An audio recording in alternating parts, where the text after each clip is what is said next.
اعوذ باللہ من الشیطان الرجیم بسم اللہ الرحمن الرحیم رب اشرح لی صدری ویسر لی امری واحلل عقدۃ من لسانی یفقہوا قولی اللہم فقہنا فی الدین رب یسر ولا تعسر وتمم بالخیر وبک نستعین رب زدنی علما رب زدنی علما رب زدنی علما۔ السلام علیکم ورحمۃ اللہ وبرکاتہ۔ وعلیکم السلام ورحمۃ اللہ وبرکاتہ۔ کیا حال ہے آپ لوگوں کا؟ الحمدللہ، آپ کیسے ہیں؟ آپ الحمدللہ۔ دورہ قرآن میں الحمدللہ آج ہمارا 11واں پارہ ہے اور سورہ توبہ ہے۔ ہم سٹارٹ کرتے ہیں۔ جب تم ان کی طرف واپس آؤ گے تو وہ تمہارے سامنے عذر پیش کریں گے۔ ہم غزوہ تبوک کے بارے میں جو ہے وہ پڑھ رہے تھے اور اس کے بارے میں بتایا گیا کہ یعنی یہ وہ لوگ ہیں، منافق ہیں، جو جنگ پر ساتھ نہیں گئے تھے۔ ان کے بارے میں اللہ رب العزت فرما رہا ہے کہ جب اے نبی آپ جنگ سے واپس آئیں گے تو یہ آپ کے سامنے جھوٹے عذر جو ہیں وہ پیش کریں گے۔ آپ کہہ دیں کہ عذر نہ کرو، ہم تم پر ہرگز یقین نہیں کریں گے۔ بلا شبہ اللہ تعالیٰ نے ہمیں تمہاری کچھ خبریں بتا دی ہیں، یعنی اللہ رب العزت نے تمہارے بارے میں ہمیں بتا دیے۔ قرآن قریب اللہ تعالیٰ اور اس کا رسول تمہارا عمل دیکھ لیں گے، پھر تم اس کی طرف لٹائے جاؤ گے جو غیب اور حاضر کا جاننے والا ہے، تو وہ تمہیں بتا دے گا جو کچھ تم کرتے رہے تھے۔ سَيَحْلِفُونَ بِاللَّهِ، جب تم ان کی طرف واپس آؤ گے ان قریب وہ تمہارے لیے اللہ تعالیٰ کی قسمیں کھائیں گے، یعنی یہ یقین دلانے کے لیے کیا کرتے تھے؟ قسمیں کھایا کرتے تاکہ تم ان سے اعراض کرو۔ تم ان سے اعراض ہی کر لو، یقیناً وہ گندے ہیں۔ اعراض سے مراد یہ ہے کہ آپ ان کے اعمال سے جو ہے وہ درگزری فرمائیں، اور وہ گندے ہیں، یعنی کیا ہے؟ ان کے اندر منافقت ہے اور ان کا ٹھکانہ جہنم ہے۔ اس کے بدلے میں جو وہ کماتے رہے ہیں وہ تمہارے لیے قسمیں کھائیں گے تاکہ تم ان سے راضی ہو جاؤ۔ تم ان سے راضی ہو بھی جاؤ تو یقیناً اللہ تعالیٰ نافرمان لوگوں سے راضی نہیں ہوتا۔ یعنی یہ منافق جو ہیں وہ زبان کا ایسے یعنی لب و لہجے سے بولتے ہیں کہ لوگوں کا اس پر یقین آ جاتا ہے، لیکن اللہ جو ہے وہ سینوں کی باتوں کو جانتے ہیں۔ دیہاتی کفر اور نفاق میں زیادہ سخت ہیں اور اسی لائق ہیں جو اللہ تعالیٰ نے اپنے رسول پر نازل کیا ہے، اس کی حدود کو وہ نہ جانے، اور اللہ تعالیٰ سب کچھ جاننے والا کمال حکمت والا ہے۔ یعنی نفاق میں جو دیہاتی تھے وہ زیادہ سخت تھے، اور کفر پر بھی جو دیہاتی تھے وہ زیادہ سخت تھے۔ وہ اس لیے کہ دیہات کے علاقوں میں جو لوگ رہتے ہیں ان کی طرف جو ہے نا یعنی ایک تو علم کی کمی ہوتی ہے کہ علم وہاں پر نہیں ہوتا، اور دوسرا یہ ہے کہ ان کے حالات زندگی سخت ہوتی ہے، اس لیے وہ جس چیز پر ہی ہوتے ہیں وہ بڑی سختی سے ہوتے ہیں، کیونکہ ان کی زندگی میں وہ آسانیاں میسر نہیں ہیں۔ اس لیے اللہ رب العزت فرما رہا ہے کہ جو دیہاتی ہیں وہ اپنے نفاق میں زیادہ سخت ہیں۔ دیہاتیوں میں سے ایسے بھی ہیں کہ جو کچھ وہ اللہ تعالیٰ کی راہ میں خرچ کرتے ہیں اس کو تاوان سمجھتے ہیں، یعنی جب زکوٰۃ کا حکم آیا اور ان کو زکوٰۃ کے لیے کہا گیا کہ آپ زکوٰۃ ادا کریں، تو وہ اس کو ایک طرح کا ٹیکس سمجھتے تھے کہ جس طرح یعنی نان مسلم جو ہیں وہ جزیہ دیتے ہیں، ایسے ہی یہ ٹیکس ہمارے اوپر ہے اور تم زمانوں کی گردشوں کا انتظار کرتے ہیں۔ یعنی وہ کیا کرتے تھے کہ جب کوئی جنگ ہوتی تھی تو وہ انتظار کرتے تھے کہ نعوذ باللہ زمانے کی گردش یعنی نبی صلی اللہ علیہ وسلم پر کوئی آزمائش آئے اور یہ دین جو ہے وہ سطح ہستی سے جو ہے وہ مٹ جائے اور ہمارے اوپر یہ جو ٹیکس وغیرہ لگے ہوئے ہیں یہ ختم ہو جائے۔ بری گردش انہی پر ہے اور اللہ تعالیٰ سب کچھ سننے والا اور سب کچھ جاننے والا ہے۔ اور دیہاتیوں میں کچھ وہ ہیں جو اللہ تعالیٰ اور آخرت کے دن پر ایمان رکھتے ہیں۔ اب یہ دو طرح کے دیہاتی ہیں، ایک وہ ہیں جو نفاق میں بڑے بڑے ہوئے ہیں اور دوسرے وہ ہیں جو ایمان میں بہت پختہ ہیں۔ تو اللہ رب العزت ان کے ایمان کے بارے میں بتا رہے ہیں کہ وہ کچھ دیہاتی ایسے بھی ہیں جو آخرت کے دن پر ایمان رکھتے ہیں اور جو بھی وہ خرچ کرتے ہیں اسے اللہ کے نزدیک قربتوں اور رسول کی دعاؤں کا ذریعہ سمجھتے ہیں، یعنی وہ اپنا بہترین مال جو ہے وہ اللہ کی راہ میں خرچ کرتے ہیں، نبی صلی اللہ علیہ وسلم کو لا کر دیتے ہیں تاکہ اس کے ذریعے سے اللہ کی اور نبی صلی اللہ علیہ وسلم کی قربت جو ہے وہ حاصل کر سکے۔ سن لو، یقیناً وہ ان کے لیے قرب کا ذریعہ ہے، یعنی یہ ان کی قرب، ان کا مال خرچ کرنا ان کے اور اللہ کے درمیان قرب کا ذریعہ بنتا ہے۔ ان قریب اللہ تعالیٰ ان کو اپنی رحمت میں داخل کرے گا، یقیناً اللہ تعالیٰ بے حد بخشنے والا نہایت رحم کرنے والا ہے۔ والسابقون الاولون، اور مہاجر اور انصارہ میں سب سے پہلے سبقت کرنے والے ہیں۔ یعنی یہ کیا کرتے ہیں کہ مہاجر اور انصارہ کے ساتھ، یعنی جس طرح ہم نے پڑھا فاستبقوا الخیرات کہ نیکی کے کاموں میں سبقت لے جاتے ہیں، اور جن لوگوں نے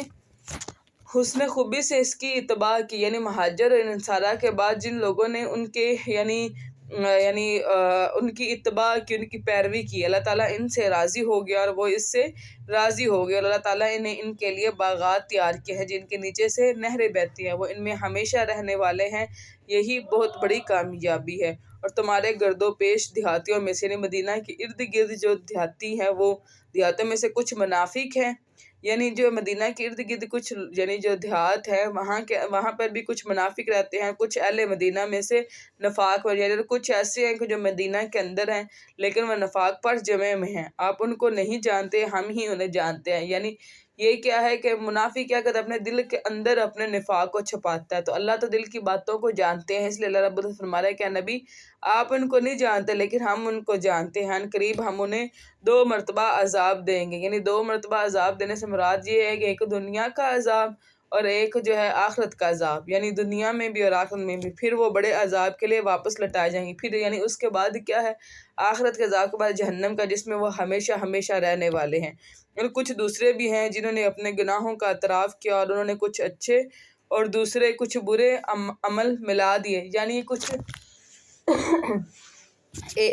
کچھ لوگ ایسے تھے کہ جنہوں نے یعنی اچھے اعمال بھی کیے، یعنی یہ ایک شخص تھا جو نبی صلی اللہ علیہ وسلم کے پاس آیا تھا اور اس نے اچھے اور برے اعمال یعنی ملائے ہوئے تھے، یعنی وہ نیک بھی تھا لیکن اس سے کچھ گناہ بھی سرزد ہو گئے تھے، ٹھیک ہے۔ قریب ہے کہ اللہ تعالیٰ ان پر مہربان ہوگا، یعنی اللہ تعالیٰ ان کے اوپر یعنی رحم کرے گا، اور یقین اللہ تعالیٰ بے حد بخشنے والا نہایت رحم والا ہے۔ ایسے نبی صلی اللہ علیہ وسلم کی حدیث بھی ہے کہ قیامت کے یعنی نبی صلی اللہ علیہ وسلم کو ایک دفعہ اس طرح خواب آیا تھا کہ ایک شخص ایسا تھا کہ جس کے ایک حصہ جو ہے وہ سونے کا بنا ہوا، وہ اس قدر خوبصورت تھا کہ اتنا اس سے زیادہ کوئی اور چیز خوبصورت نہیں تھی، اور باقی اس کے جسم کا آدھا حصہ ایسا تھا جو سیاہ کالا تھا، اور وہ اتنا برا تھا کہ اس جتنی بری کوئی اور چیز نہیں تھی۔ پھر فرشتے اس کو لے کے گئے، اور دوسرا کیا کہتے ہیں کہ نہر میں ایک پانی کی نہر تھی جس کے اندر اس کو غسل دیا گیا، اس کے بعد اس کا پورا حصہ ہی خوبصورت ہو گیا۔ تو اللہ رب العزت ایسے لوگوں کے بارے میں بات کر رہے ہیں کہ ایسے لوگ جن کی زندگی میں جو ہے نا یعنی گناہ بھی ہیں اور نیکیاں بھی ہیں، تو اللہ تعالیٰ ان کو بخش دے گا اور ان کو پاک فرما دے گا۔ آپ ان کے اموال میں سے صدقہ لے لیں، یعنی آپ ان سے صدقہ لیتے رہیں، اس کے ساتھ آپ انہیں صاف کریں گے، یعنی ان کا تزکیہ کریں گے، ایسے لوگوں کا جن کے پاس نیکیاں بھی ہیں اور گناہ بھی ہیں، اور ان کو پاک کرے گا، اور آپ ان کے لیے دعا کریں۔ یعنی نبی صلی اللہ علیہ وسلم سے یہ فرمایا گیا تھا کہ جب بھی کوئی صدقہ یا زکوٰۃ لے کے آئے تو اس کے لیے دعا کیا کرے، اس لیے نبی صلی اللہ علیہ وسلم کہتے تھے جب بھی کوئی صدقہ لے کے آئے تو نبی صلی اللہ علیہ وسلم کہتے تھے اے اللہ فلاں کی آل میں برکت رکھ دے، اے اللہ فلاں کے مال میں برکت رکھ دے، یعنی برکت کی دعا دیتے تھے نبی سے کی سنت سے، یعنی جو ہے وہ ثابت ہے، اس لیے کوشش کیا کرے کہ ایک دوسرے کو برکت کی دعا دیا کرے۔ یقیناً آپ کی دعا ان کے لیے وجہ تسکین ہے، یعنی سکون کا سبب بنتی ہے، اور اللہ تعالیٰ سب کچھ سننے والا اور سب کچھ جاننے والا ہے۔ کیا وہ نہیں جانتے کہ اللہ تعالیٰ ہی بلا شبہ اپنے بندوں کی توبہ قبول کرتے ہیں، یعنی اللہ ہی وہ رب ہے جو اپنے بندوں کی توبہ کو قبول کرتا ہے، اور وہی صدقات قبول کرتا ہے، اور بے شک اللہ تعالیٰ بہت زیادہ توبہ قبول کرنے والا ہے، نہایت رحم والا ہے۔ آپ کہہ دے تم عمل کرو، پھر ان قریب اللہ تعالیٰ اور اس کا رسول اور تمام اہل ایمان تمہارا عمل دیکھیں گے، اور تم جلد ہی اس کی طرف لوٹائے جاؤ گے جو ہر پوشیدہ اور ظاہر کو جاننے والا۔ یعنی توبہ کے بعد جو شخص اپنے یعنی اعمال کو بدل لیتا ہے تو اس سے پچھلے اعمال کی یعنی پوچھ گچھ نہیں ہوگی، یعنی ایسے ہے کہ کوئی اگر کوئی توبہ کے بعد اپنے انہی اعمال کو یعنی ویسے ہی رکھتا ہے یعنی کرتا رہتا ہے، تو پھر اللہ تعالیٰ اسے پچھلے اعمال کے بارے میں بھی پوچھے گا، اور اب جو یعنی وہ گناہ کر رہا ہے اس کے بارے میں بھی پوچھے گا۔ چنانچہ وہ تمہیں بتا دے گا جو تم عمل کیا کرتے تھے، اور کچھ دوسرے لوگ جو اللہ تعالیٰ کے حکم کے لیے انتظار میں رکھے گئے ہیں۔ اب یہ کیا تھا کہ یہ یعنی 3 صحابہ تھے، یعنی کل ملا کے 80 لوگ ایسے تھے کہ جو یعنی غزوہ تبوک میں ساتھ نہیں گئے تھے۔ غزوہ تبوک کے حالات و واقعات کی وجہ سے غزوہ تبوک جو ہے وہ ایک طرح کا لٹمس ٹیسٹ تھا کہ کون مسلمان ہے اور کون جو ہے وہ منافق ہے۔ تو اس طرح 80 لوگ جو تھے وہ یعنی غزوہ تبوک میں نہیں گئے تھے، اور 80 لوگوں میں سے 3 لوگ ایسے تھے جو غلطی کے سبب نہیں گئے تھے، اور باقی جو تھے وہ منافق تھے۔ اب ان کے بارے میں اللہ رب العزت جو ہے وہ یہاں پر فرما رہے ہیں کہ وآخرون مرجعون لامر اللہ، اور کچھ دوسرے لوگ ہیں جو اللہ تعالیٰ کے حکم لیے انتظار میں رکھے گئے ہیں، یا وہ انہیں عذاب دے گا یا وہ ان کی توبہ قبول کرے گا، اور اللہ تعالیٰ سب کچھ سننے والا اور کمال حکمت والا۔ یعنی دوسروں کے بارے میں تو یہ ڈکلیئر ہو گیا تھا نا کہ وہ منافق ہیں، ان کے بارے میں ابھی ڈکلیئر جو ہے وہ نہیں ہوا تھا۔ والذین اتخذوا مسجد ضرار، اور جن لوگوں نے ایک مسجد بنائی ہے نقصان پہنچانے اور کفر کرنے اور مومنوں کے درمیان تفرقہ پھیلانے کے لیے۔ اب یہ کیا تھا کہ منافقوں نے جو مسجد قباء تھی اس کے ساتھ ہی مسجد ضرار بنائی تھی، ٹھیک ہے، اور وہ انہوں نے اس لیے بنائی تھی تاکہ جو ہے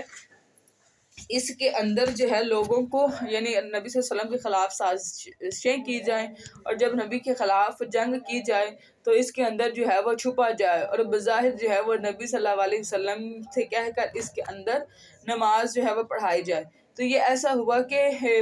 جب یہ تعمیر ہو چکی تو غزوہ تبوک کا وقت تھا، تو انہوں نے نبی صلی اللہ علیہ وسلم سے کہا کہ یا رسول اللہ، ہم نے یہ مسجد اس لیے بنائی ہے تاکہ جو دور دراز کے علاقوں سے آنے والے لوگ ہیں، یعنی جو بزرگ ہیں اور معذور ہیں، وہ مسجد نبوی میں آ کے نماز نہیں پڑھ سکتے، تو وہ یہاں پر نماز پڑھ لیا کریں، تو آپ اس کی خیر و برکت کے لیے ایسے کریں کہ اس کے اندر جو ہے نا وہ نماز پڑھا دیں۔ تو نبی صلی اللہ علیہ وسلم نے فرمایا کہ اب تو میں غزوہ پہ جا رہا ہوں، لیکن جب واپس آؤں گا تو پھر میں اس کے اندر نماز پڑھاؤں گا۔ جب نبی صلی اللہ علیہ وسلم غزوہ تبوک سے واپس آنے لگے تو ابھی 1 دن کی مسافت پڑی ہوئی تھی کہ اللہ رب العزت نے سیدنا جبرائیل علیہ السلام کے ذریعے نبی صلی اللہ علیہ وسلم کو بتا دیا کہ یہ جو مسجد بنائی ہے کافروں نے،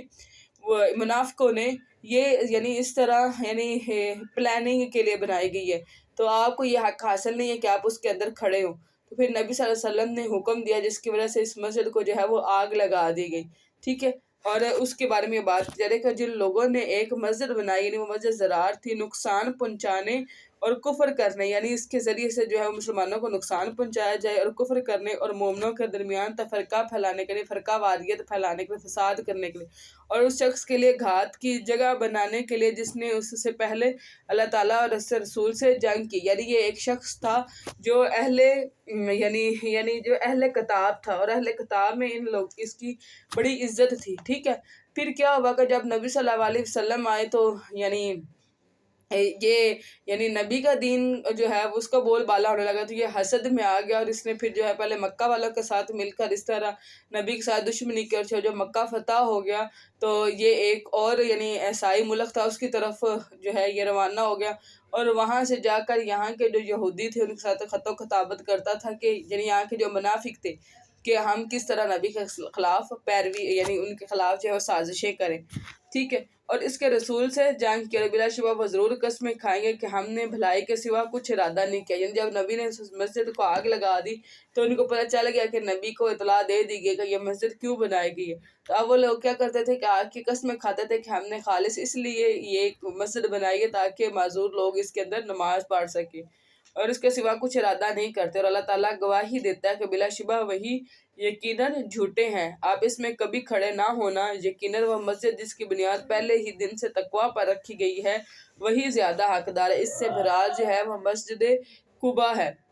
کہ آپ اس میں کھڑے ہوں، اور اس میں ایسے مرد ہیں جو پسند کرتے ہیں کہ وہ بہت زیادہ پاک رہیں، یعنی اس کے اندر یعنی ایک صحابی جو ہے وہ تھے، اور وہ کیا کرتے تھے کہ یعنی قضائے حاجت کے بعد پتھر کو اور پانی دونوں جمع کرتے، یعنی پہلے اس پتھر سے صفائی لیتے اور پھر اس کے بعد طہارت لیتے اور پھر اس کے بعد پانی کو استعمال کرتے۔ تو نبی صلی اللہ علیہ وسلم یعنی اللہ رب العزت کو ان کی یہ جو عادت تھی وہ بہت پسند آئی، اس وجہ سے اللہ رب العزت نے ان کی جو ہے ان کی طہارت پر تعریف فرمائی ہے کہ اس کے اندر وہ شخص جو ہے وہ کھڑے ہوتے ہیں جو طہارت کو بہت پسند کرتے ہیں، بہت پاک رہتے ہیں، اللہ تعالیٰ بہت پاک رہنے والوں سے محبت کرتا ہے۔ تو کیا وہ شخص بہتر ہے جس نے اپنی عمارت کی بنیاد اللہ تعالیٰ کے خوف پر اور اس کی رضا پر رکھی ہو، یا وہ جس نے اپنی عمارت کی بنیاد کسی کھوکھلے تودے کے کنارے رکھی ہو جو گرنے والا ہو؟ چنانچہ اس سے مراد کافر اور مسلمان ہیں، ٹھیک ہے، چنانچہ وہ اسے لے کر جہنم کی آگ میں گر گیا، اور اللہ تعالیٰ ظالم لوگوں کو ہدایت نہیں دیتا، اور ان کی عمارت جو انہوں نے بنائی ان کے دلوں میں ہمیشہ بے چینی کا باعث بنے رہی۔ منافقوں نے جو عمارت بنائی تھی یعنی مسجد زرار، وہ ان کے اندر بے چینی کا سبب بنی رہی، مگر یہ کہ ان کے دل ہی ٹکڑے ٹکڑے ہو گئے، اور اللہ تعالیٰ سب کچھ جاننے والا، کمال حکمت والا ہے۔ ان اللہ اشترا، یقیناً اللہ تعالیٰ نے مومنوں سے ان کی جانیں، یعنی یہ جو آیت ہے اس کو آپ انڈر لائن کر لیں کہ یہ ایک طرح کی بے ہے اللہ تعالیٰ کے درمیان اور مومن کے درمیان، یعنی یہ سمجھ رہے کہ ایک طرح کی ڈیل ہے، ٹھیک ہے، کہ اللہ تعالیٰ فرما رہے ہیں کہ اللہ تعالیٰ نے مومنوں کی جو جانیں ہیں، من المؤمنین انفسہم و اموالہم، کہ اللہ تعالیٰ نے یقیناً اللہ تعالیٰ نے مومنوں سے ان کی جانیں اور ان کے اموال خرید لیے، کہ یقیناً اس کے بدلے میں ان کے لیے جنت ہے، یعنی اپنی مال اور اپنی جان اللہ کی راہ میں لگائیں گے تو اس کے بدلے ان کے لیے جنت ہے۔ یقاتلون فی سبیل اللہ، وہ اللہ تعالیٰ کی راہ میں لڑتے ہیں، چنانچہ وہ قتل کرتے ہیں اور وہ قتل کیے جاتے ہیں، یا تو وہ جو ہوتے ہیں کہ قتل کرتے ہیں یا پھر وہ خود قتل کیے جاتے ہیں۔ یہ تورات اور انجیل اور قرآن پاک میں اللہ تعالیٰ کے ذمہ پکا وعدہ، یعنی اللہ نے یہ وعدہ تورات میں بھی کیا ہے، انجیل میں بھی کیا ہے اور قرآن پاک میں بھی کیا ہے، اور کون اللہ تعالیٰ سے بڑھ کر اپنا وعدہ پورا کرنے والا ہے۔ تو وہ اپنے اس سودے پر خوشیاں مناؤ، یعنی اللہ تعالیٰ کے ساتھ جنہوں نے ڈیل کیا اس پر خوشیاں مناؤ جو تم نے اللہ تعالیٰ سے سودا کیا ہے، اور یہی بہت بڑی کامیابی ہے۔ التائبون، توبہ کرنے والے، عابدون، عبادت کرنے والے، حامدون، حمد کرنے والے، سائحون، روزہ رکھنے والے، راکعون، رکوع کرنے والے، ساجدون، سجدہ کرنے والے، آمرون بالمعروف، اور بھلائی کا حکم دینے والے، ونہون عن المنکر، اور برائی سے روکنے والے، والحافظون لحدود اللہ، اور اللہ تعالیٰ کی حدود کی حفاظت کرنے والے، یعنی یہ اللہ رب العزت نے کس میں بتائی ہیں کہ وہ توبہ کرنے والے ہوتے ہیں، یعنی مومن جو ہیں کہ بہت زیادہ گناہ پر توبہ کرنے والے اور عبادت کرنے والے، اللہ کی عبادت کرنے والے، اللہ کی حمد کرنے والے۔ یہ کیا ہے؟ اسی لیے ہی نبی صلی اللہ علیہ وسلم کی جو امت ان کو حامدون کہا گیا ہے کہ وہ بہت زیادہ اللہ کی حمد بیان کرتے ہیں، روزہ رکھنے والے، رکوع کرنے والے اور سجدہ کرنے والے، بھلائی کا حکم دینے والے اور برائی سے روکنے والے، اور اللہ تعالیٰ کی حدود کی حفاظت کرنے والے ہیں، اور مومنوں کو خوشخبری دینے والے ہیں۔ نبی کو اور جو لوگ ایمان لائے کبھی جائز نہیں کہ وہ مشرکوں کے لیے مغفرت کی دعا کریں، خواہ وہ رشتہ دار ہی کیوں نہ ہو، یعنی اللہ رب العزت جو ہے وہ یہاں پر منع فرما رہے ہیں کہ نبی کے لیے یہ جائز نہیں ہے کہ وہ مشرکوں کے لیے دعا کریں چاہے وہ رشتہ دار ہو، اس کے بعد کہ ان کے لیے واضح ہو چکا کہ یقیناً وہ دوزخ والے ہیں۔ یعنی جب نبی صلی اللہ علیہ وسلم کے جو چچا سیدنا ابو طالب تھے، جب ان کی موت کا وقت قریب آیا تو نبی صلی اللہ علیہ وسلم ان کے پاس چلے گئے، نبی صلی اللہ علیہ وسلم نے کہا کہ یا میرے چچا آپ جو ہے وہ کلمہ پڑھ لیں، میں اس کلمہ کو اللہ کے ہاں سفارش بناؤں گا اور آپ کی بخشش کرواؤں گا، یعنی بخشش کی دعا کرتا رہوں گا، سفارش کروں گا آپ کے اللہ کے آگے، ٹھیک ہے۔ تو اس وقت جو ہے وہ مشرک لوگ کھڑے ہوئے تھے، بڑے بڑے سردار، تو انہوں نے ان کے چچا کو کہا کہ آج کیا تم ابو مطلب کے جو دین ہے اس سے پھر جاؤ گے؟ انہوں نے کلمہ نہیں پڑھا تھا۔ نبی صلی اللہ علیہ وسلم نے فرمایا کہ میں آپ کے لیے برابر جو ہے وہ بخشش کی دعا کرتا رہوں گا یہاں تک کہ اللہ مجھے روک نہ دے۔ پھر اللہ رب العزت نے یہ دعا یعنی یہ آیت جو ہے وہ بھیجی کہ اے ایمان لائے کبھی جائز نہیں، یعنی نبی صلی اللہ علیہ وسلم کے لیے بھی اور مومنوں کے لیے یہ جائز نہیں ہے کہ وہ مشرکوں کے لیے مغفرت کی دعا کریں، خواہ وہ رشتہ دار ہی کیوں نہ ہو، اس کے بعد کہ ان کے لیے واضح ہو چکا کہ یقیناً کہ وہ دوزخ والے ہیں۔ اور ابراہیم کا اپنے باپ کے لیے بخشش مانگنا صرف ایک اس وعدے کے سبب تھا، یعنی جب سیدنا ابراہیم جب اپنے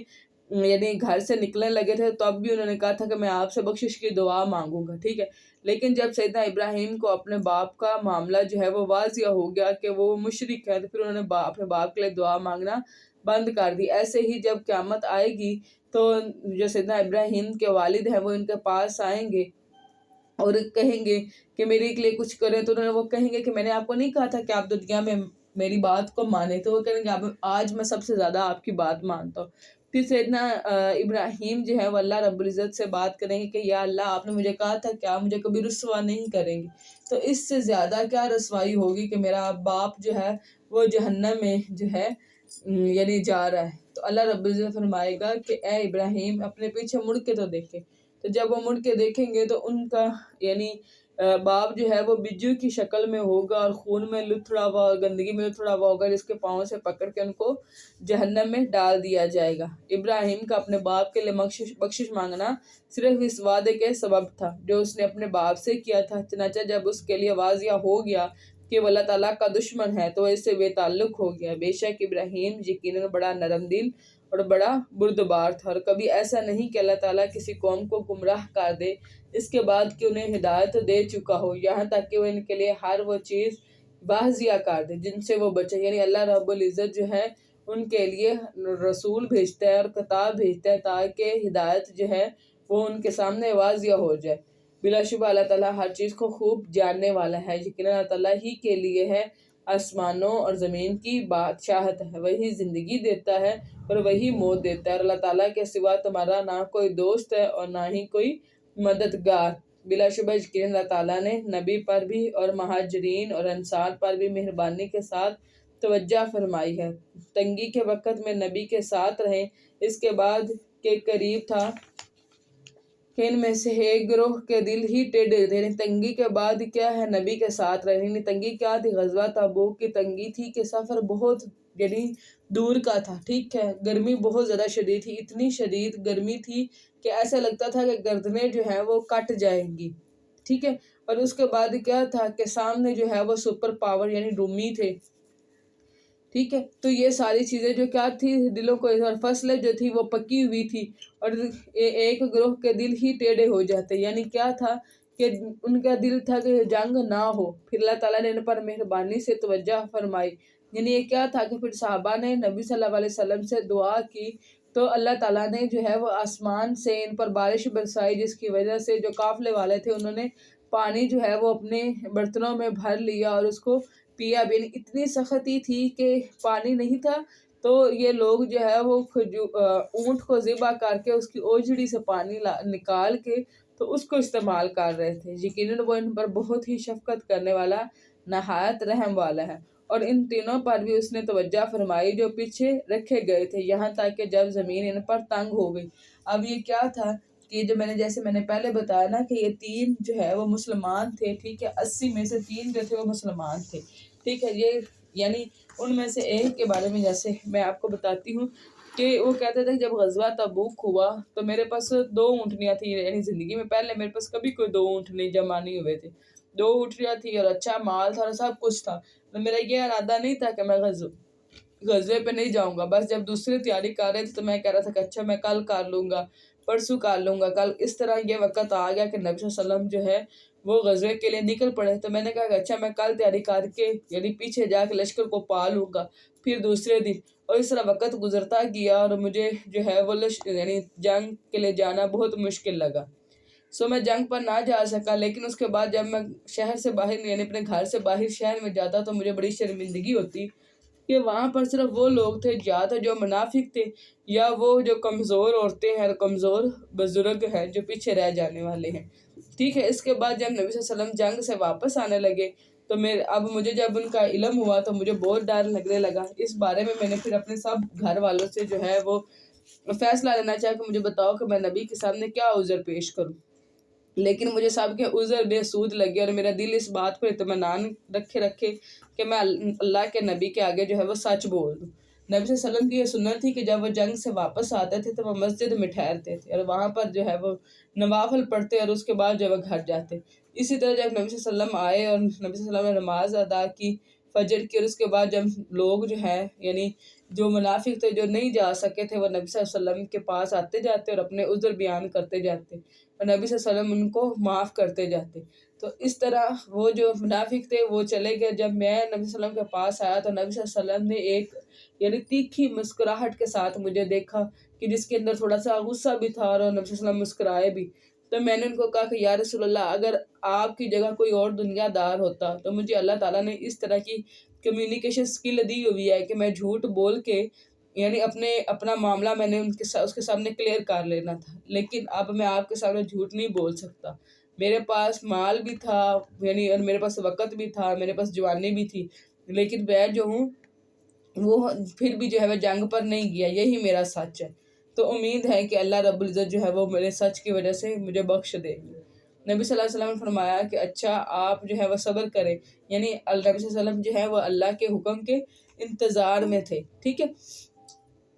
پھر ایسا ہوا کہ وہ واپس آ گئے، اور نبی صلی اللہ، میں نے دوسرے لوگوں نے مجھ سے کہا کہ تم بھی ان کی طرح جھوٹ بول دیتے تو آج تم بھی بچ جاتے۔ اتنا کہا کہ میرا دل کیا کہ میں واپس جا کے نبی سے کوئی جھوٹ بولوں، لیکن میں واپس نہیں گیا۔ میں نے لوگوں سے پوچھا کہ اچھا کوئی اور شخص بھی ہے جس نے یعنی میری طرح کی بات کی ہے؟ انہوں نے کہا کہ تمہارے علاوہ 2 لوگ اور بھی ہیں جنہوں نے یہی بات کی ہے، ٹھیک ہے۔ تو میں اس پہ خاموش ہو گیا اور ہم واپس آ گئے، اور نبی صلی اللہ علیہ وسلم نے سب لوگوں کو جو ہے وہ یہ کہہ دیا کہ اس کے ساتھ، ان 3 لوگوں کے ساتھ کوئی بات نہیں کرنی۔ اور اسی طرح پھر جو لوگ تھے یعنی وہ اس سے ہماری بات یعنی ایسے ہو گئی کہ جس طرح اللہ تعالیٰ نے فرمایا نا کہ دنیا ہمارے اوپر تنگ ہو گئی وسیع ہونے کے بعد بھی، یعنی وہ ایسا تھا کہ کوئی یعنی جو مسلمان صحابی تھا وہ ان کے ساتھ بات جو ہے وہ نہیں کیا کرتا تھا، اور وہ کہتے تھے کہ دوسرے جو 2 تھے وہ تو اپنے گھروں میں ہی رہتے اور بس وہ روتے ہی رہتے، میں جو ہوں نبی صلی اللہ علیہ وسلم کے ساتھ نماز پڑھنے کے لیے آتا تھا، اور میں چھپ چھپ کے نبی صلی اللہ علیہ وسلم کو ایک آنکھ سے دیکھا کرتا تھا نماز کے دوران کہ نبی مجھے دیکھ رہے ہیں یا نہیں۔ تو جب میں نماز میں مشغول ہوتا تب نبی مجھے دیکھتے، اور جب میں نبی کی طرف دیکھتا تو نبی صلی اللہ علیہ وسلم اپنی آنکھیں پھیر لیا کرتے تھے، ٹھیک ہے۔ تو جب اس طرح 40 دن گزر گئے ہمیں اسی حالت میں، تو نبی صلی اللہ علیہ وسلم نے پیغام بھیجا کہ اپنی بیویوں سے علیحدہ ہو جاؤ۔ تو میں نے کہا کیا میں ان کو طلاق دے دوں؟ انہوں نے کہا نہیں، طلاق نہیں دینی، لیکن ان کے ساتھ صحبت جو ہے وہ نہیں کرنی۔ تو اس طرح میں نے اپنی بیوی کو کہا کہ آپ جو ہے وہ اپنے میکے چلی جائیں، اور وہ اپنے میکے چلی گئی، ٹھیک ہے۔ تو جو دوسرے صحابہ تھے ان میں سے ایک ضعیف تھا، اس کی بیوی نے آ کے کہا کہ یا رسول اللہ، یعنی میرا شوہر جو ہے وہ ضعیف ہے اور ہم کوئی غلام بھی نہیں پاتے، تو کیا ایسا ممکن نہیں ہے کہ میں ان کی خدمت کے لیے ان کے پاس رہ جاؤں؟ تو نبی صلی اللہ علیہ وسلم نے فرمایا کہ نہیں، آپ ان کی خدمت کر سکتے ہیں لیکن صحبت نہیں کرنی۔ ان کا اس سے تو ہلا بھی نہیں جا رہا اس غم کی وجہ سے۔ تو کہتے میرے گھر والوں نے بھی مجھے یہ کہا کہ آپ بھی اس طرح نبی صلی اللہ علیہ وسلم سے جا کر کہیں۔ میں نے کہا کہ نہیں، میں نہیں کہوں گا، کہ ایسا نہ ہو کہ نبی صلی اللہ علیہ وسلم جو ہیں وہ میرے بارے میں کوئی اور حکم جو ہے وہ نازل کر دیں۔ لیکن ہم برابر جو ہے وہ اللہ تعالیٰ سے دعا کرتے رہے۔ اسی طرح جب پورے یعنی 50 دن گزر گئے تو 50ویں دن میں فجر کی نماز جو ہے وہ اپنے گھر کی چھت پر پڑھ رہا تھا کہ جب لوگ جو ہے وہ میری طرف بھاگتے ہوئے آئے کہ اللہ تعالیٰ نے تمہاری توبہ جو ہے وہ قبول کر لی، اور میں نے اس وقت سجدہ شکر کیا، اور پھر میں جو ہے نبی صلی اللہ علیہ وسلم کی طرف بھاگتا ہوا گیا، اور نبی صلی اللہ علیہ وسلم کو مسجد میں دیکھا، اور نبی صلی اللہ علیہ وسلم سے پوچھا کہ یا رسول اللہ،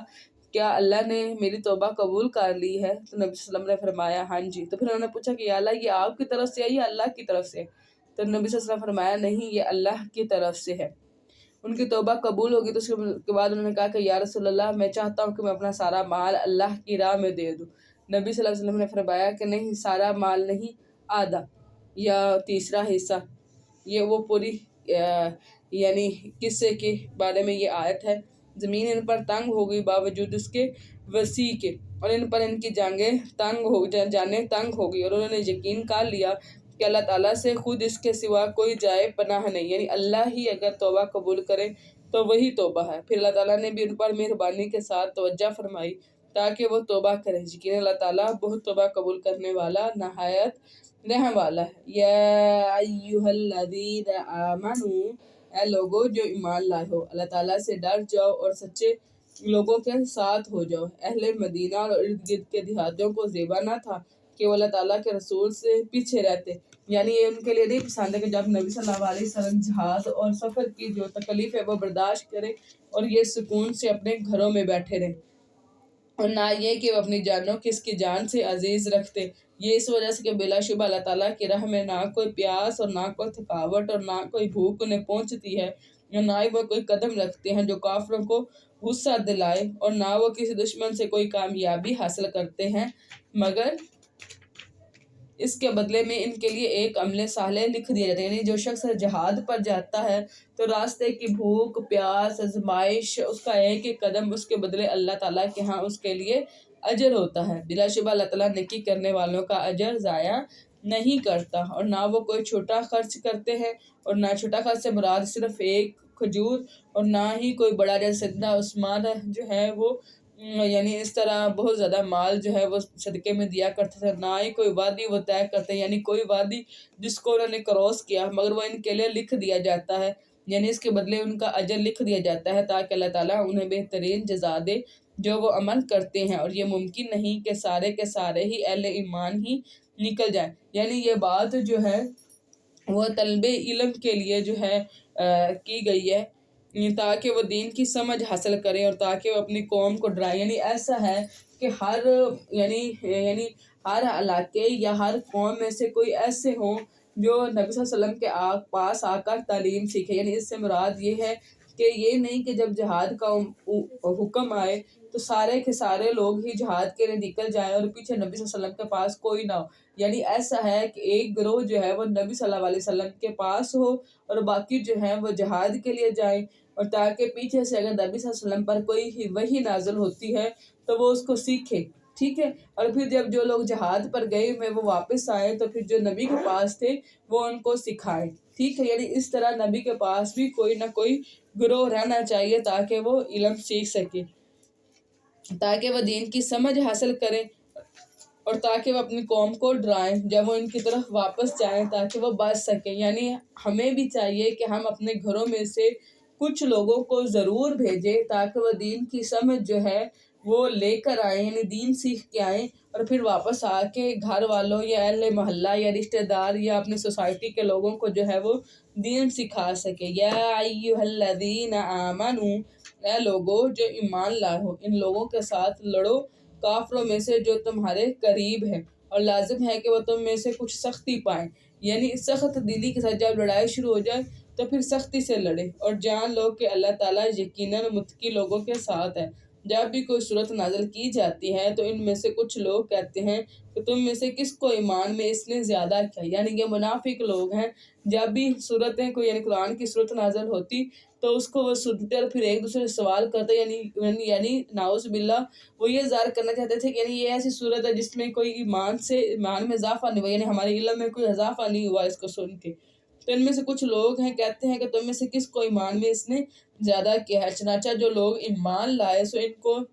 ایمان میں اس نے زیادہ کیا۔ اللہ رب العزت فرما رہا ہے کہ منافقوں کو یہ صورتیں زیادہ نہیں کرتی ایمان میں، بلکہ ان لوگوں کو زیادہ کرتی ہیں جو اللہ تعالیٰ پر ایمان لاتے ہیں اور وہ اس پر بہت خوش ہوتے ہیں۔ لیکن وہ لوگ جن کے دلوں میں بیماری ہے تو اس نے ان کی گندگی میں اور گندگی کے ساتھ زیادہ کر دیا۔ یعنی کیا ہے کہ جن کے دلوں میں نفاق کی بیماری ہے تو وہ اس سے مزید گندے ہو جاتے ہیں اور اس حال میں مرے کہ وہ کافر ہے، یعنی وہ ڈھیٹ ہو جاتے ہیں اور پھر کفر پر مرتے ہیں۔ اور کیا وہ دیکھتے نہیں کہ یقیناً ایک بار یا دو بار ہر سال آزمائش میں ڈالے جاتے ہیں۔ یعنی یہ جو منافق لوگ ہیں یہ سال میں ایک بار یا دو بار آزمائش میں ڈالے جاتے ہیں، ٹھیک ہے۔ یعنی جیسے جنگ وغیرہ آتی ہے تو اس سے کیا ہوتا ہے کہ ان کے ایمان کا پتہ جو ہے وہ دوسرے لوگوں کو چل جاتا ہے، پھر بھی وہ نہ توبہ کرتے ہیں نہ ہی وہ نصیحت حاصل کرتے ہیں۔ اور جب کوئی صورت اتاری جاتی ہے تو ایک دوسرے کی طرف دیکھتے ہیں کہ کیا تمہیں کوئی دیکھ رہا ہے۔ یعنی یہ کیا ہے کہ جب اللہ کی طرف سے کوئی صورت نازل کی جاتی ہے تو جو منافق ہیں وہ کن اکھیوں سے ایک دوسرے کو دیکھتے ہیں اور پھر ارد گرد دیکھتے ہیں کہ کیا ہمیں کوئی دیکھ تو نہیں رہا، یعنی اس پر عمل نہ کرنے پر ہمیں کوئی دیکھ تو نہیں رہا، پھر وہ واپس پلٹ جاتے ہیں۔ یعنی وہ بغیر کوئی نور لیے نبی صلی اللہ علیہ وسلم کی محفل میں بیٹھنے کے باوجود جو ہے اور علم اور قرآن اور وحی کو سننے کے باوجود جب وہ واپس ہٹتے ہیں تو ان کے دل جو ہے وہ بے نور ہوتے ہیں۔ ابھی بھی ایسا ہے کہ قرآن کی کلاس یا کوئی بھی اسلامی کلاس ہو رہی ہوتی ہے تو جو لوگ واپس جاتے ہیں سب کا ایمان جو ہے وہ ایک جیسا نہیں ہوتا، سب کا توکل ایک جیسا نہیں ہوتا، یعنی وہ بڑھتا اور گھٹتا رہتا ہے۔ کوئی ایمان سے بھرا ہوا دل لے کے وہاں سے نکلتا ہے اور کوئی خالی دل جیسے دل کے ساتھ آیا تھا ویسے ہی واپس لوٹ جاتا ہے۔ اللہ تعالیٰ نے ان کے دلوں کو پھیر دیا ہے، اس لیے کہ یقیناً وہ ایسے لوگ ہیں جو سمجھتے نہیں ہیں۔ بلا شبہ تمہارے پاس یقیناً تم ہی میں سے ایک عظیم رسول آئے۔ یہ اللہ کا احسان ہے کہ اللہ نے انسانوں میں سے ہی ہے جو رسول بنا کر بھیجا ہے، اس پر گراں ہے جو تم مشقت میں پڑو۔ یعنی نبی صلی اللہ علیہ وسلم جو ہیں ان کو یہ بات پسند نہیں ہے کہ کوئی ایسے احکام آ جائے کہ جس کی وجہ سے امت کو مشقت میں ڈالا جائے یا امت نافرمان ہو، کافر ہو، تو کیا ہے کہ وہ آخرت کے عذاب کے مشقت میں پڑے۔ وہ تم پر بہت حرص رکھنے والا ہے، یعنی وہ اس بات کی حرص رکھتا ہے کہ تمام لوگ جو ہیں وہ مسلمان ہو جائے اور جنت میں داخل ہو جائے۔ مومنوں پر بہت شفقت کرنے والا ہے، یعنی مومنوں کے ساتھ بہت نرم ہے اور نہایت مہربان ہے۔ پھر اگر وہ منہ موڑے تو آپ کہہ دیں اللہ تعالیٰ ہی مجھے کافی ہے، حسبی اللہ، کہ اللہ ہی مجھے کافی ہے، اس کے سوا کوئی معبود نہیں، میں نے اس پر بھروسہ کیا اور وہی عرش عظیم کا رب ہے۔ یہ جو آیت ہے اس کو بیٹا انڈر لائن کر لے، یعنی حسبی اللہ لا الہ الا ہوا علیہ توکلت وہو رب العرش العظیم۔ اس آیت کو کوئی بھی شخص صبح اور شام 7 دفعہ پڑھے تو اس کو جو بھی یعنی مشکل ہوگی وہ اس کے لیے آسان کر دے گا اللہ رب العزت۔ یہاں پہ ہماری سورہ توبہ جو ہے وہ الحمدللہ مکمل ہوتی ہے اور سورہ یونس جو ہے وہ سٹارٹ ہوتی ہے۔ سورہ یونس جو ہے وہ مکی صورت ہے، اس میں 109 آیات ہیں اور 11 رکوع ہیں۔ بسم اللہ الرحمن الرحیم، الف لام را، یہ حروف مقطعات ہیں جن کا علم اللہ کے پاس ہے۔ تلک آیات الکتاب الحکیم، یہ کمال حکمت والی کتاب کی آیات ہے، جس سے مراد جو ہے یہ جو ہے وہ قرآن پاک، یعنی قرآن پاک کی آیات ہے۔ اور کیا لوگوں کے لیے ایک عجیب بات ہو گئی ہے کہ ہم نے انہی میں سے ایک آدمی کو وحی کی ہے کہ آپ لوگوں کو ڈراؤ اور بشارت دے دو، ان لوگوں کو جو ایمان لائے کہ یقیناً ان کے لیے ان کے رب کے پاس سچا مرتبہ ہے۔ یعنی یہ کیا تھا کہ لوگ جو ہے وہ اس بات کو نہیں مانتے تھے، یعنی نبی صلی اللہ علیہ وسلم کو، کہ یعنی ایسا کیسے ہو سکتا ہے کہ ایک شخص ہماری طرح کا قبیلے، ہمارے جیسے ہی اس کا قبیلہ ہے، ہمارے جیسے ہی اس کا مال ہے، ہماری ہی طرح کا ہے، لیکن وہ اب کیا ہے کہ وہ دعویٰ کرتا ہے کہ وہ نبی ہے۔ یہ تو اللہ کی ذات ہے نا، کہ اللہ جانتا ہے کہ اس نے اپنی نبوت کو کہاں پہ رکھنا ہے۔ اس لیے اللہ فرما رہا ہے کہ لوگوں کے لیے یہ بات عجیب ہو گئی ہے کہ ہم نے انہی میں سے ان جیسا ایک آدمی کو وحی کی ہے، ایمان لائے کہ یقیناً ان کے لیے ان کے رب کے پاس سچا مرتبہ ہے۔ کافروں نے کہا کہ بے شک یہ ضرور کھلا جادوگر ہے، یعنی نبی صلی اللہ علیہ وسلم کو مختلف جو ہے وہ تکلیف دہ باتیں کہی جاتی تھی، کبھی مجنون، کبھی جادوگر، کبھی کیا۔ یقیناً اللہ تعالیٰ ہی تمہارا رب ہے جس نے آسمانوں اور زمین کو 6 دنوں میں پیدا کیا۔ اللہ نے آسمان اور زمین کو 6 دن میں پیدا کیا، جس کی شروعات جو ہے وہ اتوار سے ہوئی اور اس کے یعنی جمعے والے دن جو ہے یہ مکمل ہوا۔ پھر وہ عرش پر بلند ہوا، یعنی عرش عظیم پر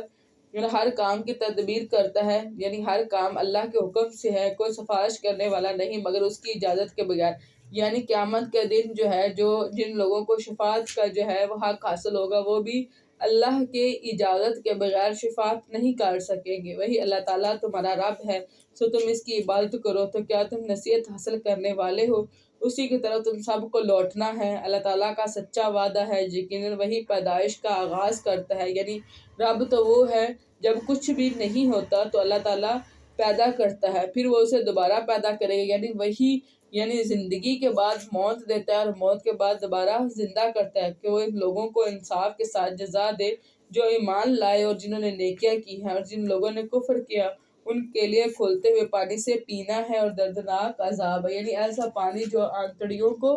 گلا دے گا، اس کے بدلے میں جو وہ کفر کیا کرتے تھے۔ هو الذی جعل الشمس ضیاء، اور وہی ہے جس نے سورج کو تیز روشنی اور چاند کو نور بنایا، چونکہ سورج کی روشنی کے اندر تپش ہوتی ہے اس لیے ان کو تیز روشنی سے تشبیہ دی گئی، اور چاند کی جو روشنی ہوتی ہے وہ یعنی نرم ہوتی ہے، ٹھنڈی ہوتی ہے، اس لیے اس کو نور کہا گیا ہے، اور اس کی منزلیں مقرر کی، یعنی چاند اور سورج کی اپنی اپنی منزلیں ہیں تاکہ تم برسوں کی گنتی اور حساب معلوم کر سکو، یعنی چاند کے ذریعے سے